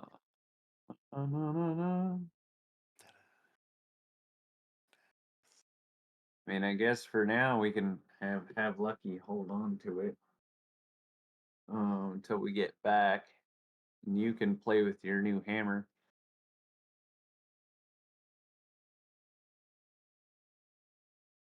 I will look into whether or not I want to take that on later. You're a star, Harella. Thank you so much.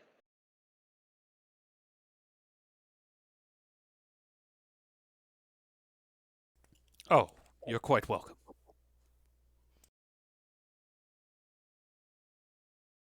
Gore.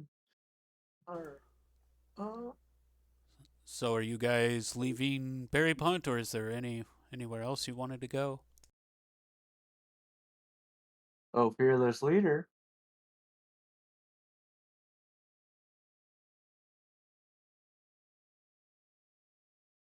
I marked out our path on the map, Yeah, and we've done what we've come to do in Very Punt. So I say we sounds head out. good to me. Sounds good to me. All the while, you're throwing your new hammer at trees as we pass. Honk, honk. Wearing out my thrown arm. Yeah.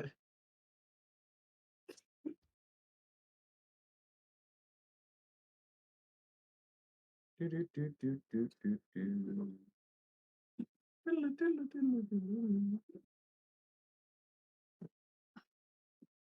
Oh man.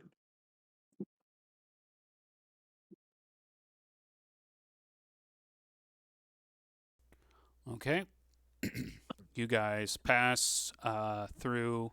There's and River Cobb Patrol Camp right here.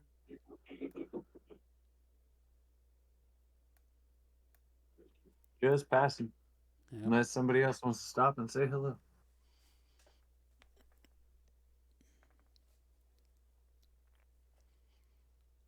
Um, so that, and then you guys go to Ormkirk, then Sutton, then Ackerton, Dun dun dun.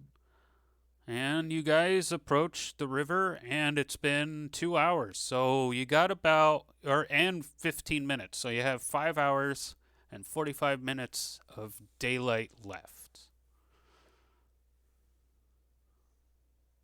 Dun dun dun. So what's our terrain looking like as we're right here starting to approach where Pete is? Well, so you can see like, trees. oh, right. So it's mostly wetlands. If you look over here, uphill, about 500 feet up, is a marshy wetlands where a river flows out of it and kind of creates a shallow lake here. Mm-hmm. And there are also multiple rivers. So, like, yes, this you're entering very soggy terrain. Sweet. Dun dun dun. Mm. So it's about like 1 or 2 in the afternoon. Half the day's gone. Um, how are you guys? You're overlooking the river and the marshy lands in front of you to the southeast. Um, There any areas of from where we're standing and looking down at or out into this space, is there any areas where like the brush is particularly laid over or knocked down? Trees that seem to maybe be out of place, like maybe they've been hit, anything like that? okay, yeah. Roll wisdom.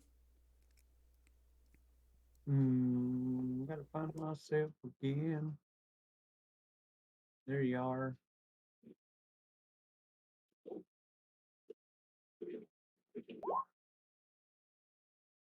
Fail. Awesome. I am a bad observer today. Other people can try too. Yeah.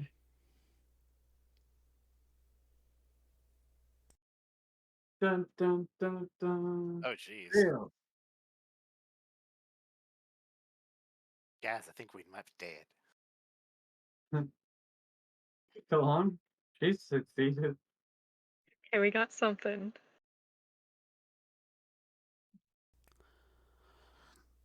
Um, We gotta track this boy down. Mm-mm. so on one side of the river, you can see like basically this huge divot, and it looks very similar to how a crocodile kind of slides on its belly into the water. Um, but it is a huge little gap. And it looks hours old. It looks like, judging by how the water is, how the area is muddy and stuff, like maybe earlier this morning went into the water for a swim. Oh, I'm gonna point over at it and then motion like a big old alligator sliding through the grass.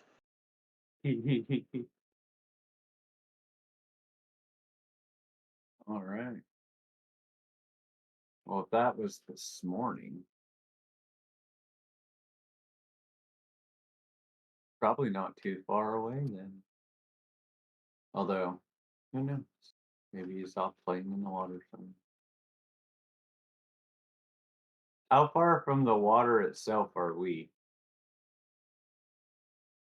I'd say at this point where you're kind of like observing the terrain, you're probably like within encounter distance, like 100, maybe 200 feet from the river. Oh, that's okay. Because you guys That's are coming slightly uphill, because mhm.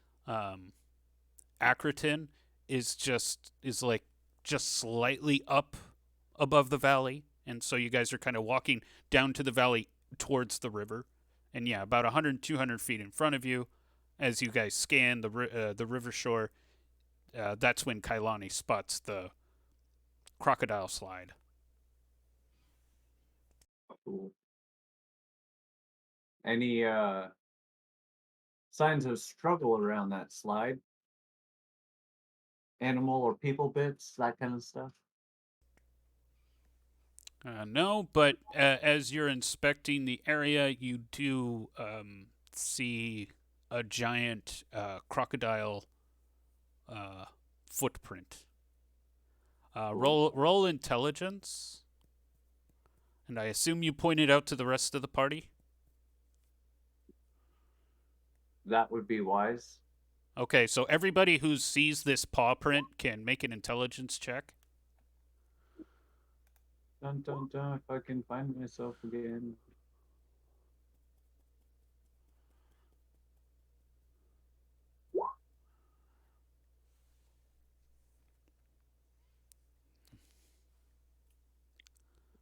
All right, plenty of Hey, I successes. didn't fail this time. Plenty of successes. Yeah. You assume now that judging by this one print near where the crocodile slid into the water, this thing has to be at least 50 feet. Holy cow. Yeah, this is probably the biggest monster. The biggest monster you fought ever was in Nurton when all those necromancers turned into zombie sludge and attacked you. That was like a fairly big thing. But and the Kraken is also pretty big, but you're at this point you're assuming that the Big Pete is bigger than the Kraken. Cool. Oh boy. The Kraken was pretty scary by itself. It wanted to eat me with its beak. Well, that's pretty cool. Any notice of him noting us, like from the water? Any particular new motions, or is it still just kind of doing its thing? Everybody give me a hear noise check or listen at All right. door. Should be a 2 and 6 for all of you. Oh, Hmm.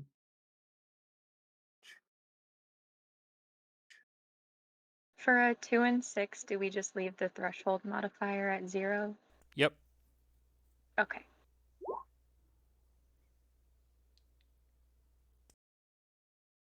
Fail, fail, fail. Nobody hears him. Okay. Well, no, you guys spend about 10 minutes, so now it's been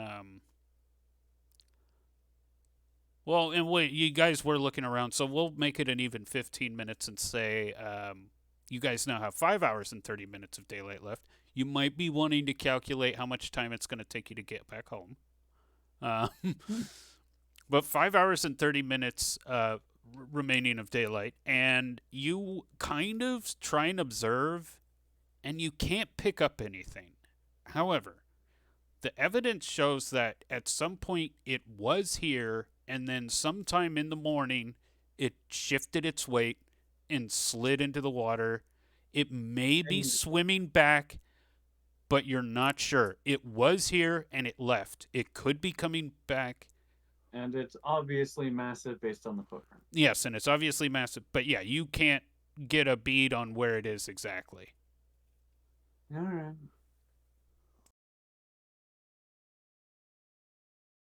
So we spent almost entirely half of our daylight to get here. Yes.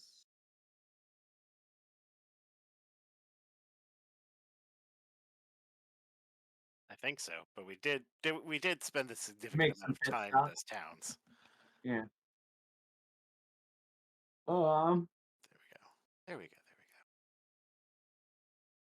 See if it's that massive. We can see that from there. So we could probably cover that distance pretty quickly too, even if it is on land. Um, do I want to go swimming?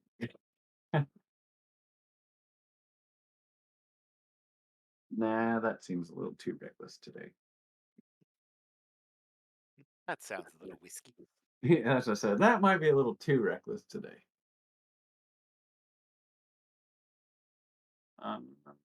But I still want to explore this area a little bit more. Can I stay up kind of about the same distance and walk along the river a little bit more north? Like in the northeast direction, so following the river Yeah. towards the But head. yeah, but maintaining approximately the same distance I am from the water right now. Is there a path that's possible to do that? Yeah. Because that'd be fantastic. I'd kind of like to head towards where the beginning of the water is. Okay. Okay. Yeah. Sure. So you head up towards the marsh area. Everybody make another hearing noise check again. Oof.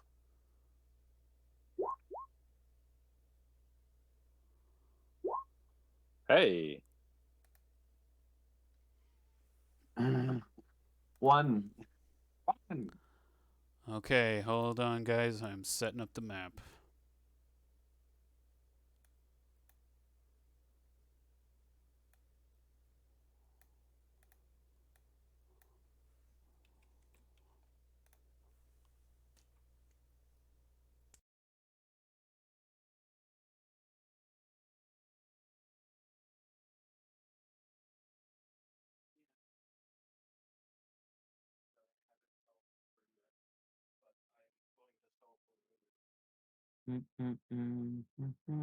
Okay, so this is what transpires. You guys kind of follow Mayrid up the hill towards the water source,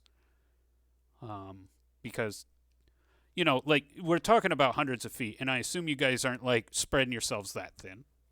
You're No. moving, yeah, you're moving as a group, and so you head towards uphill when Kailani.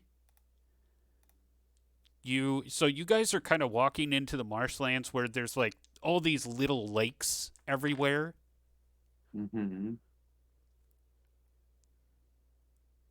And Kailani, you hear the splashing of the water. And that's when you'll see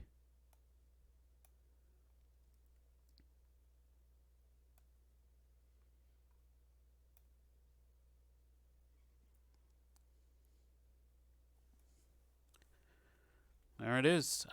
So in one of the shallow lakes, kind of like what you witnessed before, Kailani, there are four lizardmen floating like a log in one of the shallow lakes, just hoping you don't notice. But one of them just kind of swam a little louder than the rest of them, and so yeah, you guys, you're approaching like northwest, and yeah, this is the situation. Neat. They do notice you, Yeah. but they're not moving. Well, first I'm gonna signal to the party and let them know, I mean, as quietly as possible, like, hey, y'all, there's some guys over there. Uh, We're being watched. and we ran into some of these guys yesterday and we put them to sleep pretty easily. So I don't know if we should give that another shot. Hmm. Would your Easy. sleep spell work on what the big Heat. It won't work Big on Pete? Big Pete, I think, but it'll work on the little guys. Well, we could do that. They could be bait for Big Pete to come out. Mm. Do we drag him back down to his slide? Just kind of lay them on his slide and see what happens.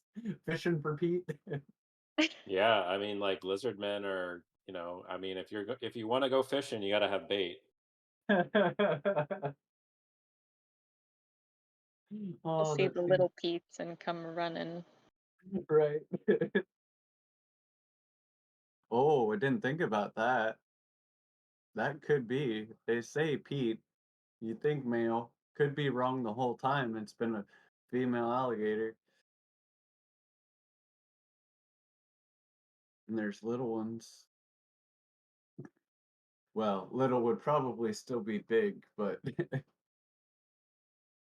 It could big be enough, Big Patrice, and we've just right? not known.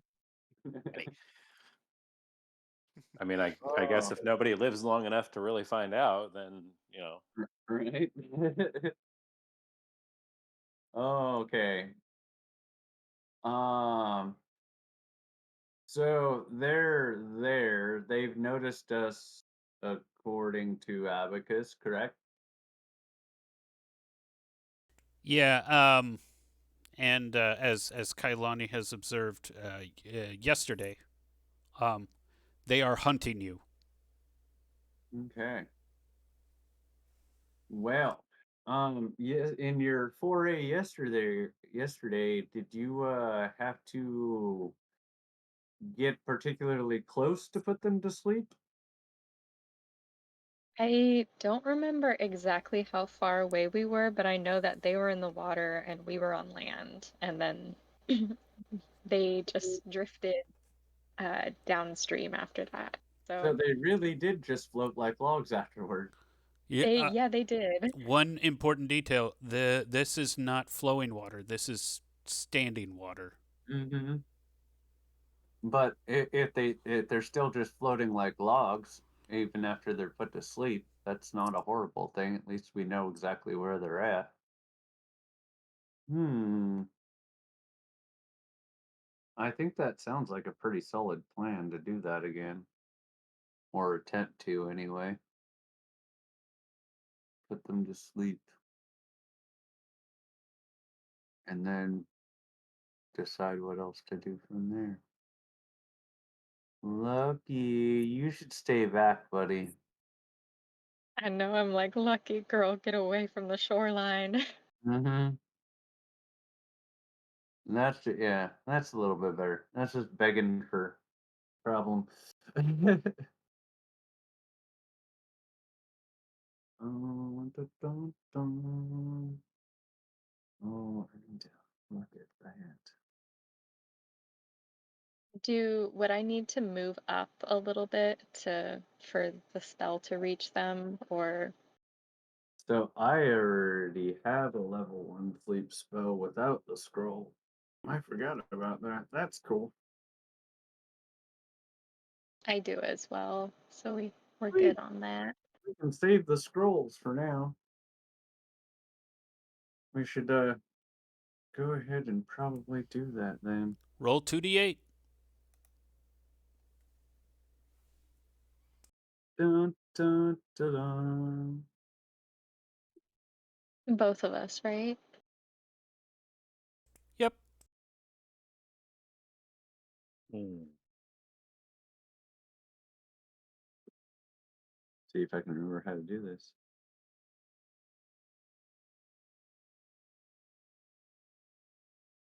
There's also the like dice thing that's up the left. Oh, you Oh got it. yeah. Yeah.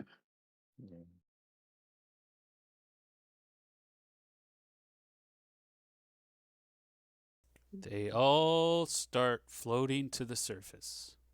Woo! Yay! All right. Um.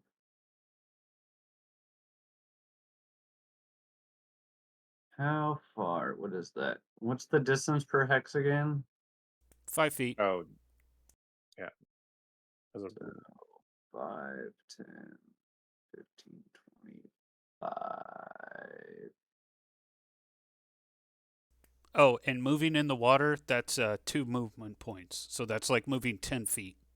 Yeah, I didn't want to get in the water. I was hoping that from the shore I could get within 25 feet of one, and I forget how to do what's happening right there. That distance check, that's 30. That's almost there. I don't really want to get in the water.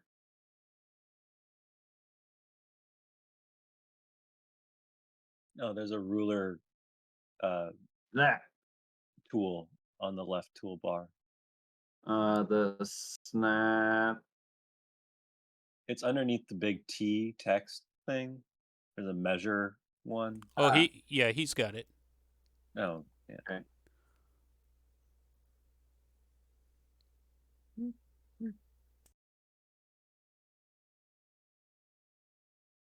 That. Standing with my ankles in the water, I can reach that one for what I was thinking. Oh no, don't do that. What were you thinking? Well, I've got a grappling hook and some rope. Oh, I misread my rope distance though. My rope is actually 50 feet, so I actually could stand back. Chop. I don't have to be right on the water. I'm a little concerned he's gonna wake up and kill us. 39.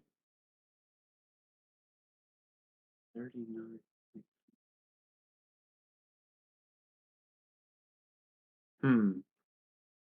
It was an idea. I don't have to do it. It was just a thought. Kind of wanted to drag one. Oh, I mean, totally go for it if you want to do that. I just wanted to let it be known that that's a possibility. Well, be ready with another sleep spell. Maybe you can look him up before he comes to. True, we can do that. All right. All right, cool. They're party members. I kind of want to drag this one over, and I just kind of want to drag him along and see if it attracts anything else along the way.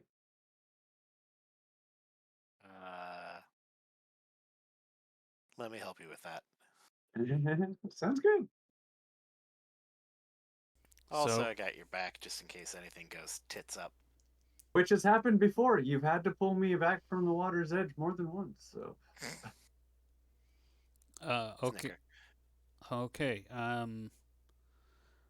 Make a dexterity check to get the Sure. grappling hook.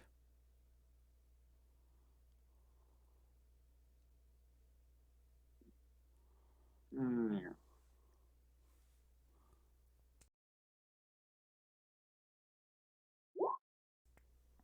Whoa. So yeah, you actually put the grappling hook in its mouth, and Hmm. it actually the hook part goes right into the brainstem, so it dies. All right. Yeah. Nice. You're pulling it in, and it's creating blood in the water. Mm-hmm.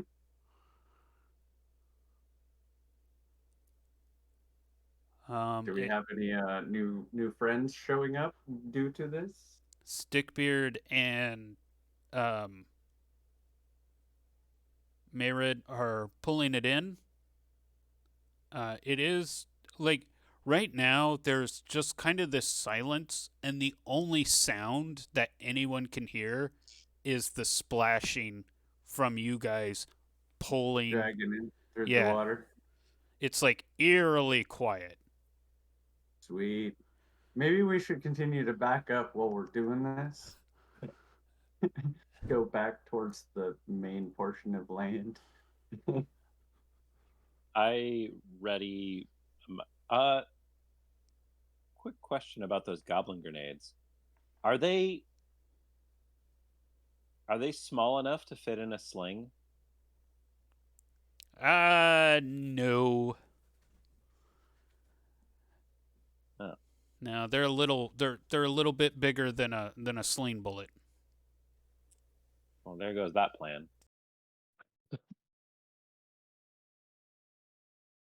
All right.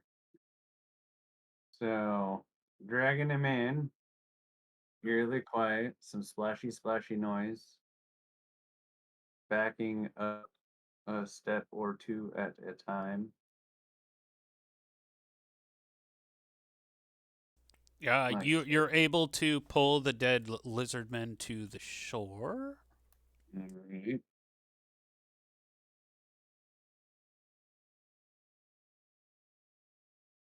Just stuck in him, huh? All right.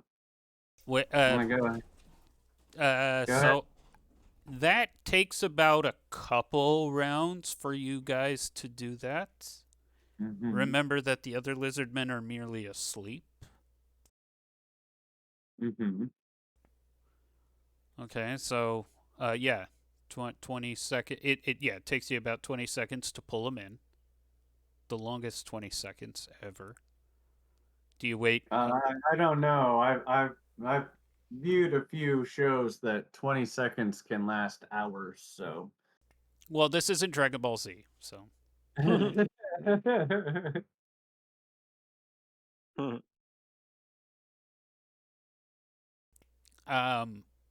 Do you wait another round? 10 seconds go. 10 seconds go by. For any other commotion now that it's at the shore, sure. Before I go try to retrieve Hook and anything that Lizard Man might have of value. Lizard Man has the lizard men are all naked,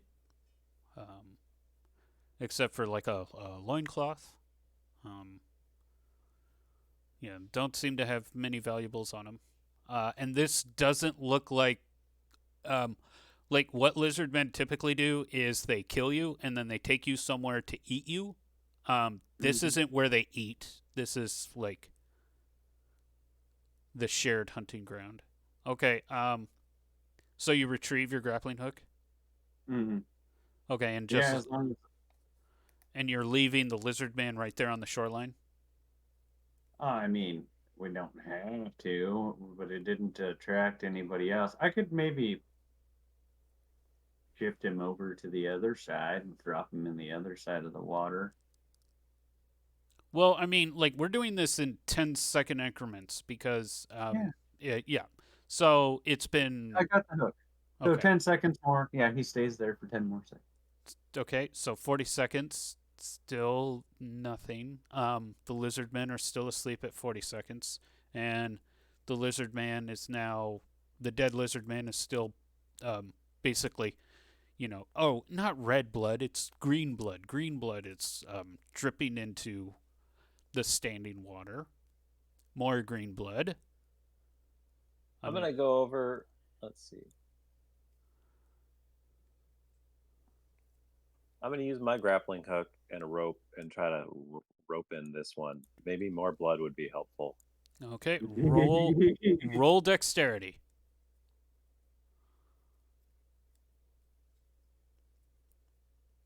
Nope. Oh.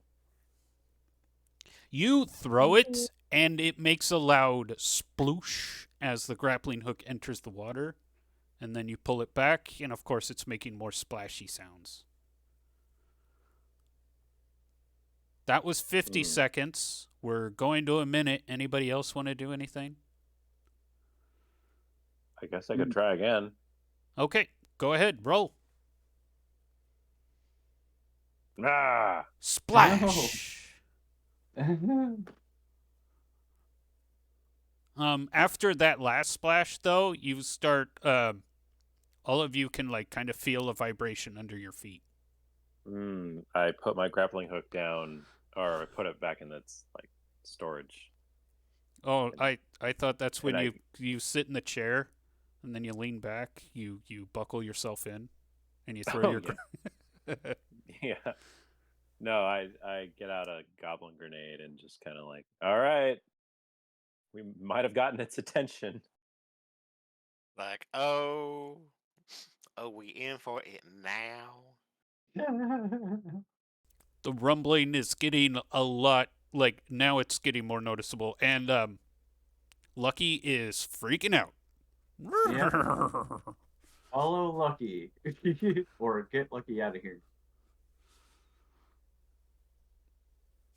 We You don't might need want to back Lucky up to from be the bait. shoreline. Yeah. We don't need Lucky to be bait either. Well, actually, we need to do much more than exit the shoreline. We need to be like off of the map in order to avoid Pete if that's what's coming our way. Do we need to start running? Is that That's kind of what I'm leaning towards. I don't know if we want to discover Pete right now. Not without being able to see him first.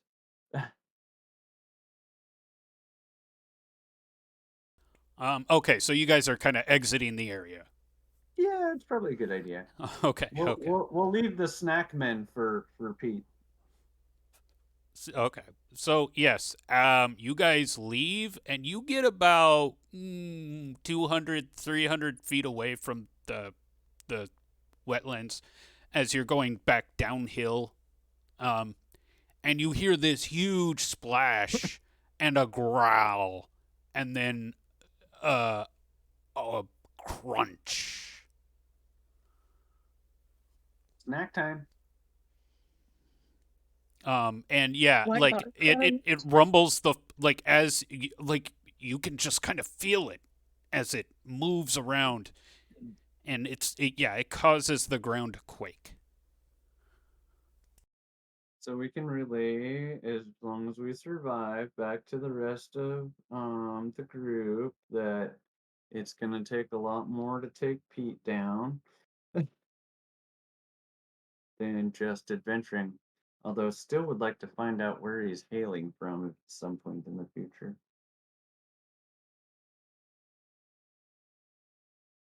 So just so you know, those red eyeballs in darkness aren't like hard and fast locations. Those are kind of like the general area of where you can find them. Yeah.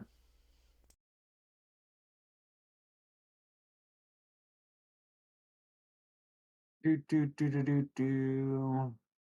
We also now know that there's plenty of extra lizard men out there that can be used as bait. You guys get away from the area. You have 5 hours and 10 minutes of daylight remaining. Hmm. And also, we're at the 2.5 hour mark, so maybe one more point of interest.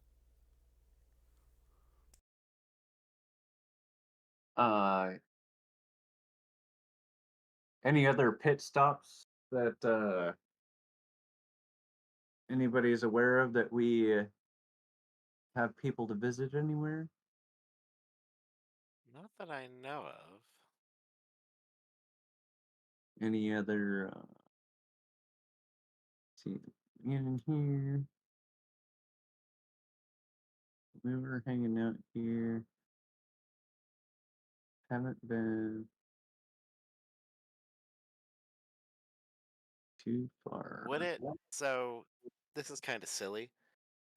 What about spending a night in a town somewhere? Or would that complicate the mechanics of the game too much? No. It's been done once before. Yeah, I guess we could. night out on the town? Mm.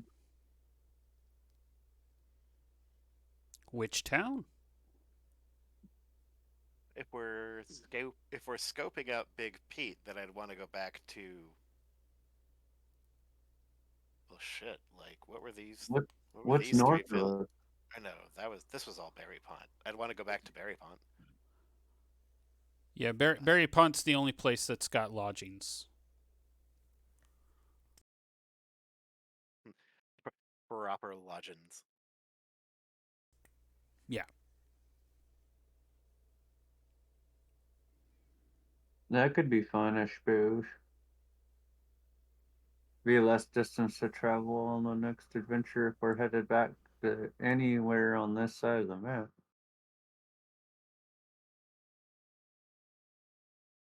Yeah, maybe we could find like some easy money jobs or something. I don't know. I feel like we need money to like beef ourselves up before we hit Pete again.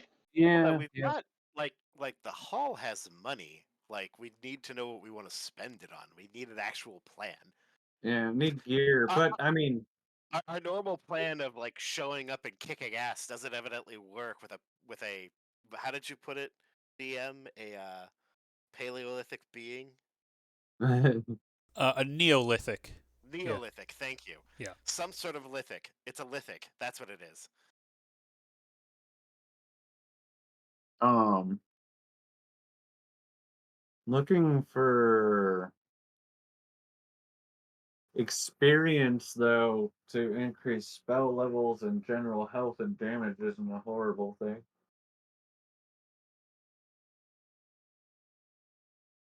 Unless you know where we can get some other really cool equipment.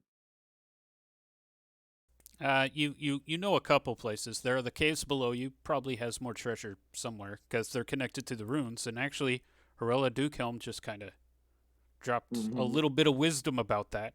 And there's also Yeah. the Goblin Kings. Also, what Horella Dukehelm said, there was a kingdom that used to be so vast, but it was so massive that it sunk into the earth.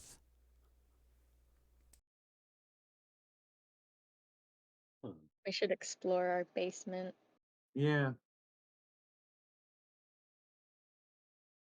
And At some any point. entry points. And any entry points that are nearby that would lead to, in theory, the same network of underground tunnels and stuff. Yeah. So, I feel a little sheepish, but then maybe we just head back to our own village and yeah, the next session or two, or the next time we go out, that we like do we some should go spelunking yeah, for homeland more homeland spelunking.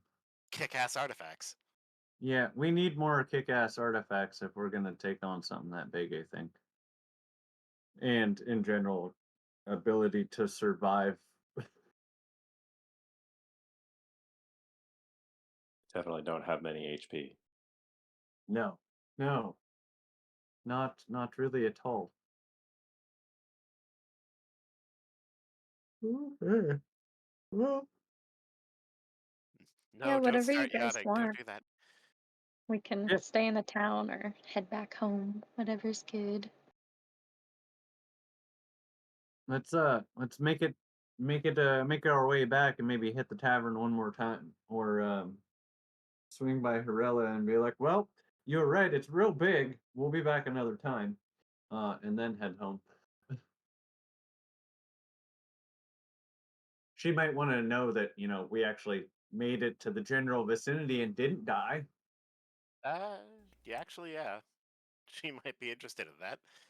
Yeah, Yeah. maybe So, swing by her place. okay, yeah. And she is like, wait, so you actually saw Big Pete? No, just his footprint. Heard a rumble and a crunch and called it good for today. Okay, so you guys were playing it smart. Sort of. We are technically still trying to get him, but Yeah, we'll go back some other time. Today was just checking it out. I mean, yeah, you're. Apparently, though, lizard men make good bait. Today we just did some recon, Yeah. information gathering. Oh boy. Well, I wish you luck, and yeah, I would. If you have to be stupid, at least be smart about it. if you have to be dumb, If you're gonna be dumb, you gotta be tough.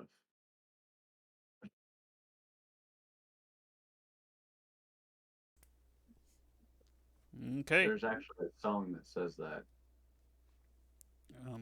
I think we'll unless I mean you guys the one thing you can do if you are stopping by Berry Pond, you can like collect rumors at taverns. That is a thing. If you Of want potential other points of interest. plot hooks, yeah, that kind of thing. And Uh, that's kind of what I was saying is hit the tavern on our way back and have another drink and then head home. okay, so you Um, guys go to Berry Pond and you go to this tavern over here, which is located by the hospital. It's actually kind of Hospital. shares the same row house as the hospital.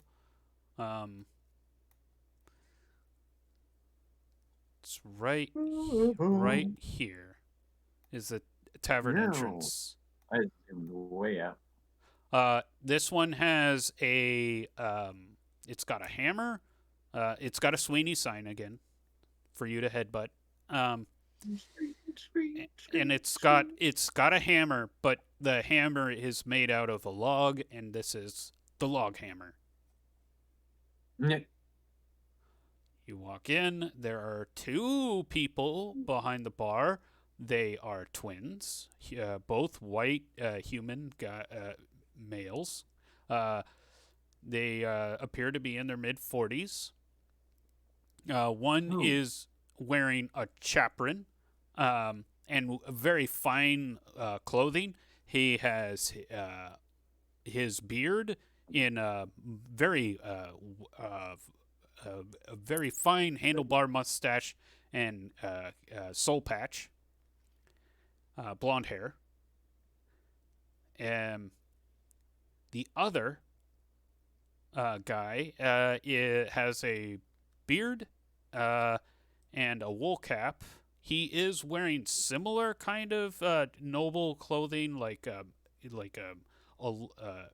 puffy coat and trousers, similar to the other bartender, but his aren't as well kept, and his beard is wild, and the hair under his wool cap is also wild. But other than that, they are twins. They are in there. There are a lot of nameless, faceless NPCs, and the narrator then searches the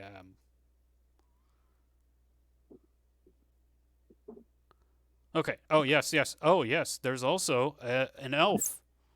This elf appears in his mid-40s. He's a tall black guy, very swole, very tall, very elf-looking. Uh-oh. Uh-huh.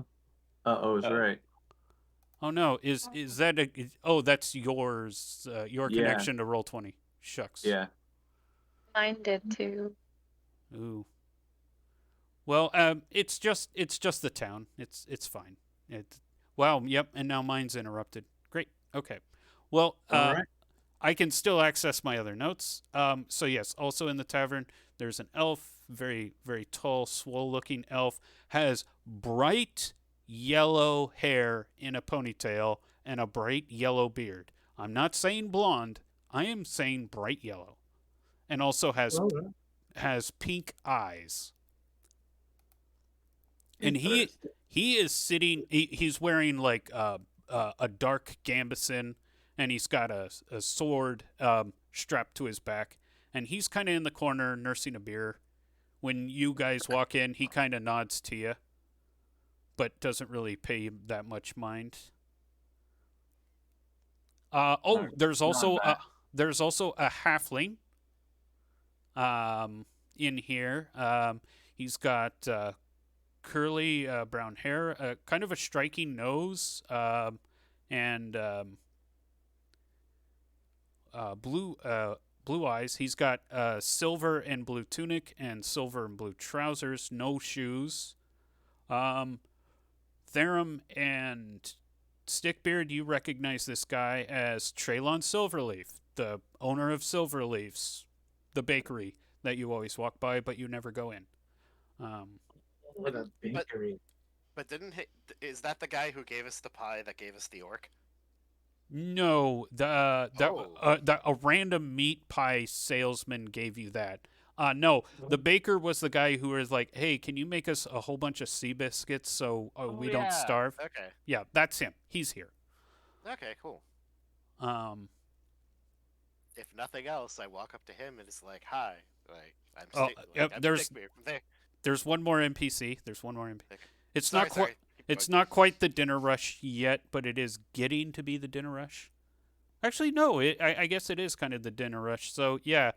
In that case, there is the blacksmith is here. He is a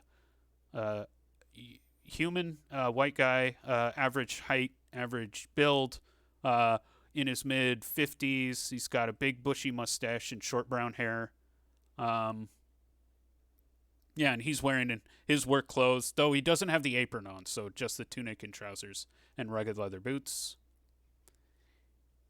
And Horella Dukehelm is here too. Yeah. And so yeah, that's everybody in here. So yeah, actually, when you walk in, Horella like raises her. Oh yeah, actually, you just talked to her. Well, we're just gonna retcon something and say you stopped by the pawnbrokers. She wasn't she wasn't there, and then when you went to the tavern, you talked with Found her. her. Yeah, yeah. Because yeah, it is around the dinner rush, and a lot of the shops are closed, and people are just kind of having their dinner and then going home. So yeah, then we can just tell her, "Hey, we're alive. We made it." Yeah. Well, we're here at the bar instead of at her place. It's Right. a fun bar story. Well, exactly. See if anybody else overhears it and is like, "Oh, really?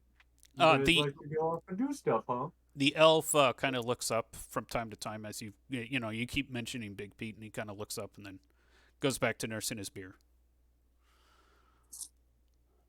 Yeah, I immediately want to go up to that guy and introduce myself and just say, it's so good to see another elf in these parts. By all means, go for it. He kind of he kind of looks up and goes, "Ah, okay, so that's it. We're supposed to be friends now. Some kind of elf code." Wow, what a jerk. Fucking dick. Just getting to know people around these parts. We're rather new here. Yeah, just know that the people around here typically don't like us just being around. And as he says that, we know. no, and as he says that, other some of the faceless human patrons kind of turn Yeah. and give a sour face, and he goes, "They especially don't like it when us elves are talking to each other." Oh, that's too bad for them. Well, that's just because they haven't got to know me yet. You guys aren't Oh man, you guys aren't from around here, but I guess you're assuming that I'm also in the same boat.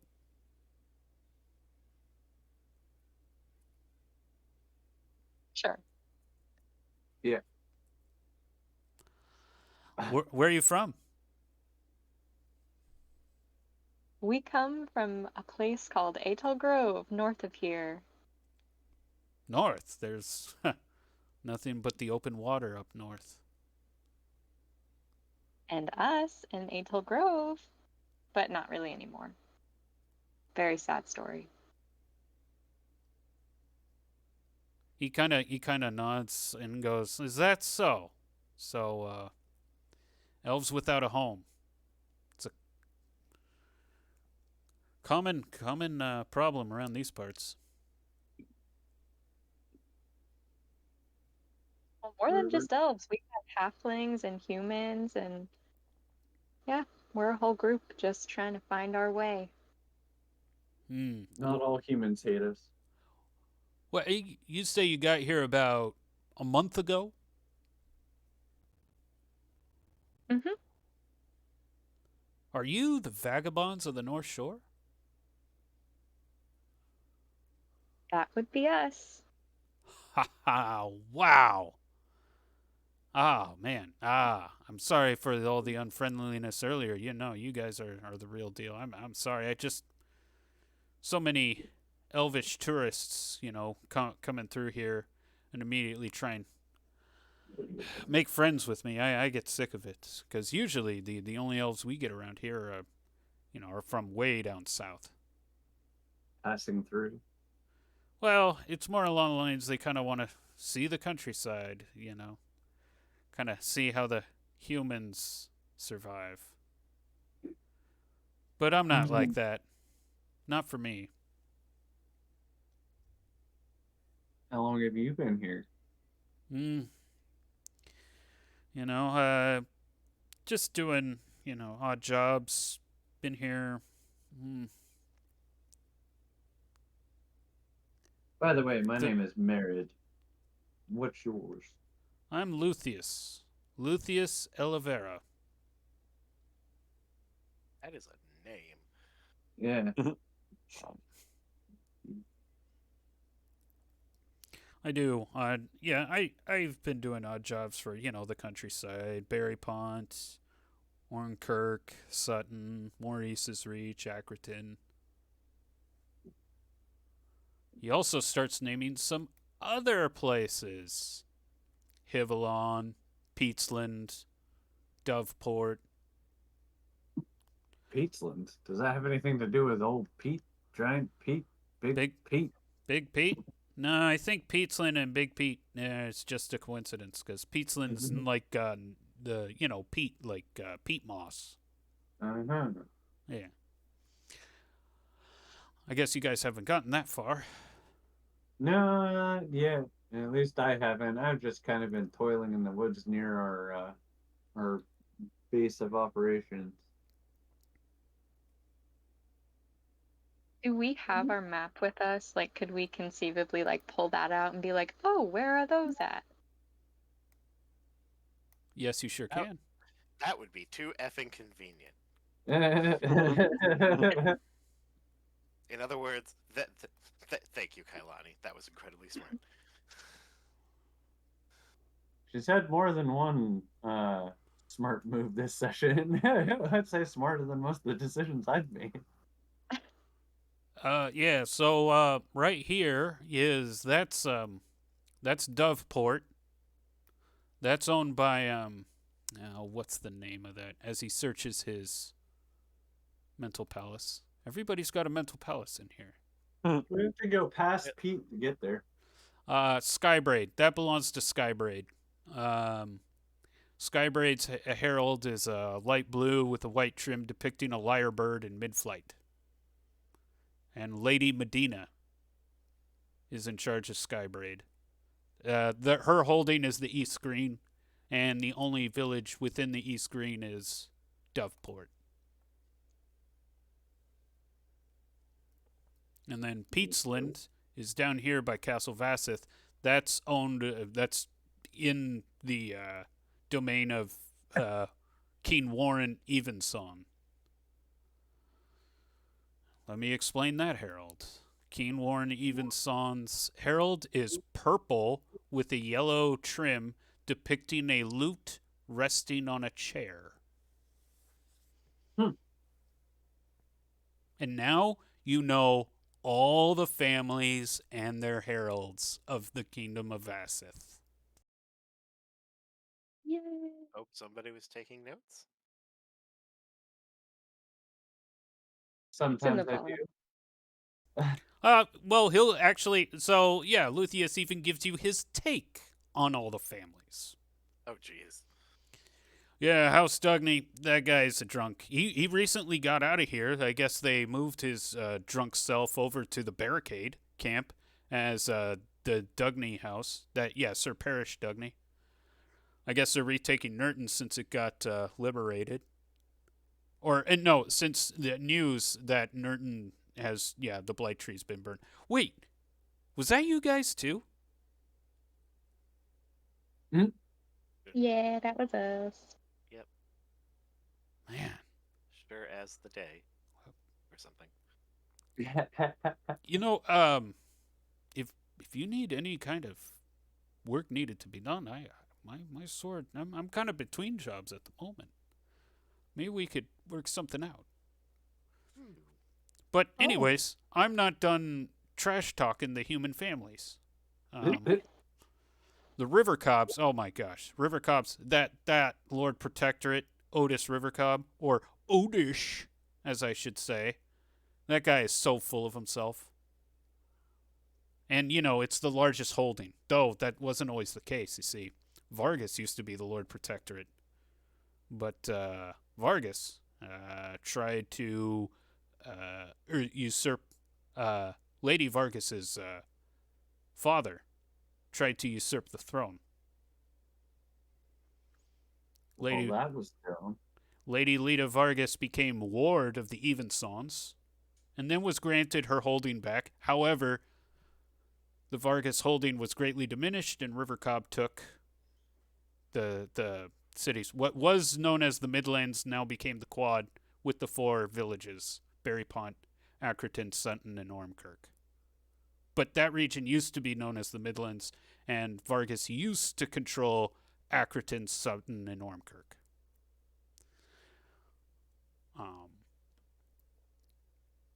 Oh, and Evenson. Oh, gosh. Yeah. The law of the land there. The Queen Rihanna, she's, her maiden name's River Cobb, and that's probably also helped why the River Cobbs have taken over Lord Protectorate and the holdings that once belonged to Vargas.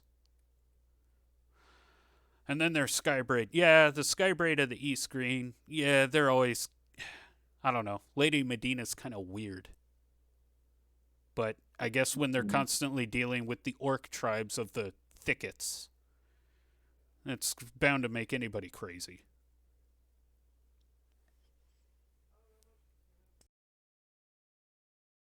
Wow. You certainly have traveled around here, haven't you? As I said, I've worked around here for many of the different families. I mean, yeah, they don't like a limb walker normally, but if I'm capable of solving their problems, I'm at least useful enough to get paid. You produce results, and that's all that matters.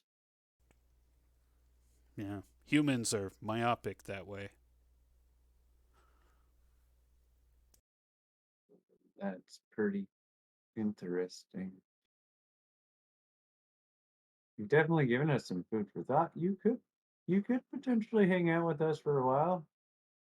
Sure, we could find uses for your company, as well as just having another elf around is not a bad thing.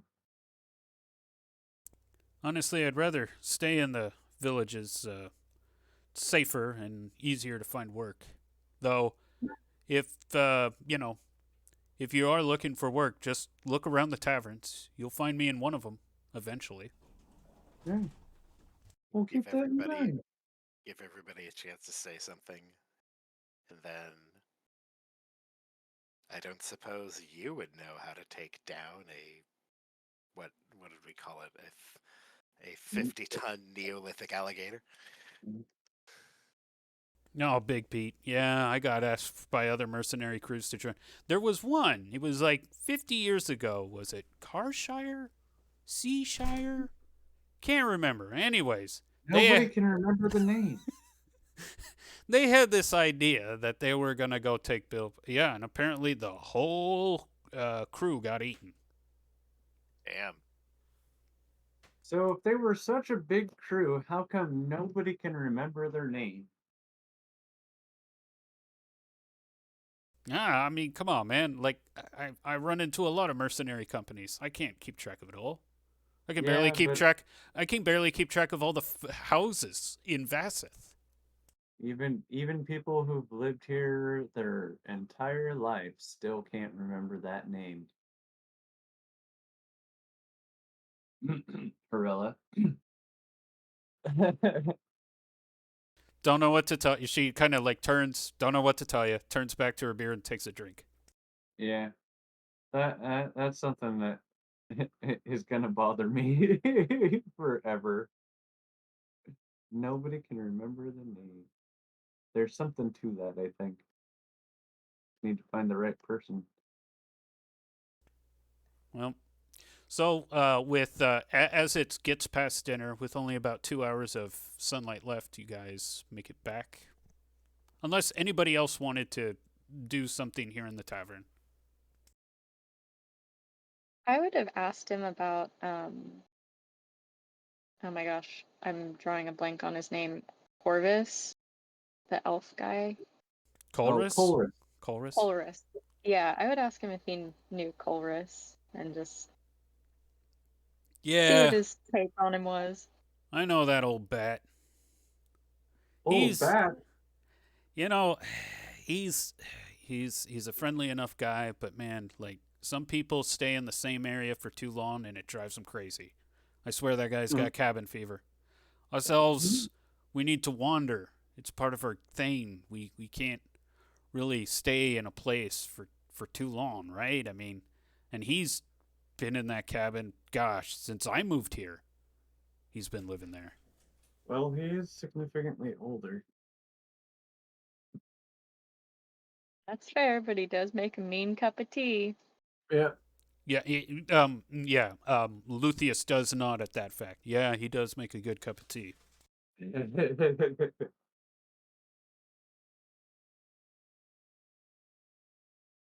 That's all I got. Yeah. Cash me out.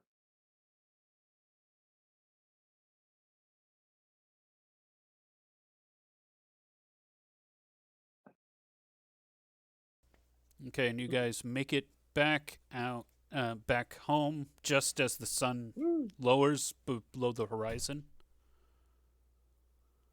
And yeah, everybody's kind of like preparing, I guess, dinner as the sun falls, and we will end. Mayor, scroll of fireball back. We will end our session there. Sweet. Thank you guys for playing. Thank you. Yeah, thanks so much for running the game. Thank you. And thank you, chat, for watching. Whether and if you wanted to keep up on all serious industry streams, the best way to do that is to give this channel a follow. Alternatively, there's our social media. We have Discord, Facebook, Twitter, where we do all the stream announcements. There's also the website, shatteredempire.net. Shattered Empire is a post-apocalyptic interstellar synthwave-fueled tabletop RPG. If you go to the website right now, you can download the free alpha of the game. The free alpha has everything you need to make a Shattered Empire character. And if you're a crafty enough game master, you might be able to make a Shattered Empire campaign. So with all that said, thanks everybody for watching, and this is Abacus Fish, signing off.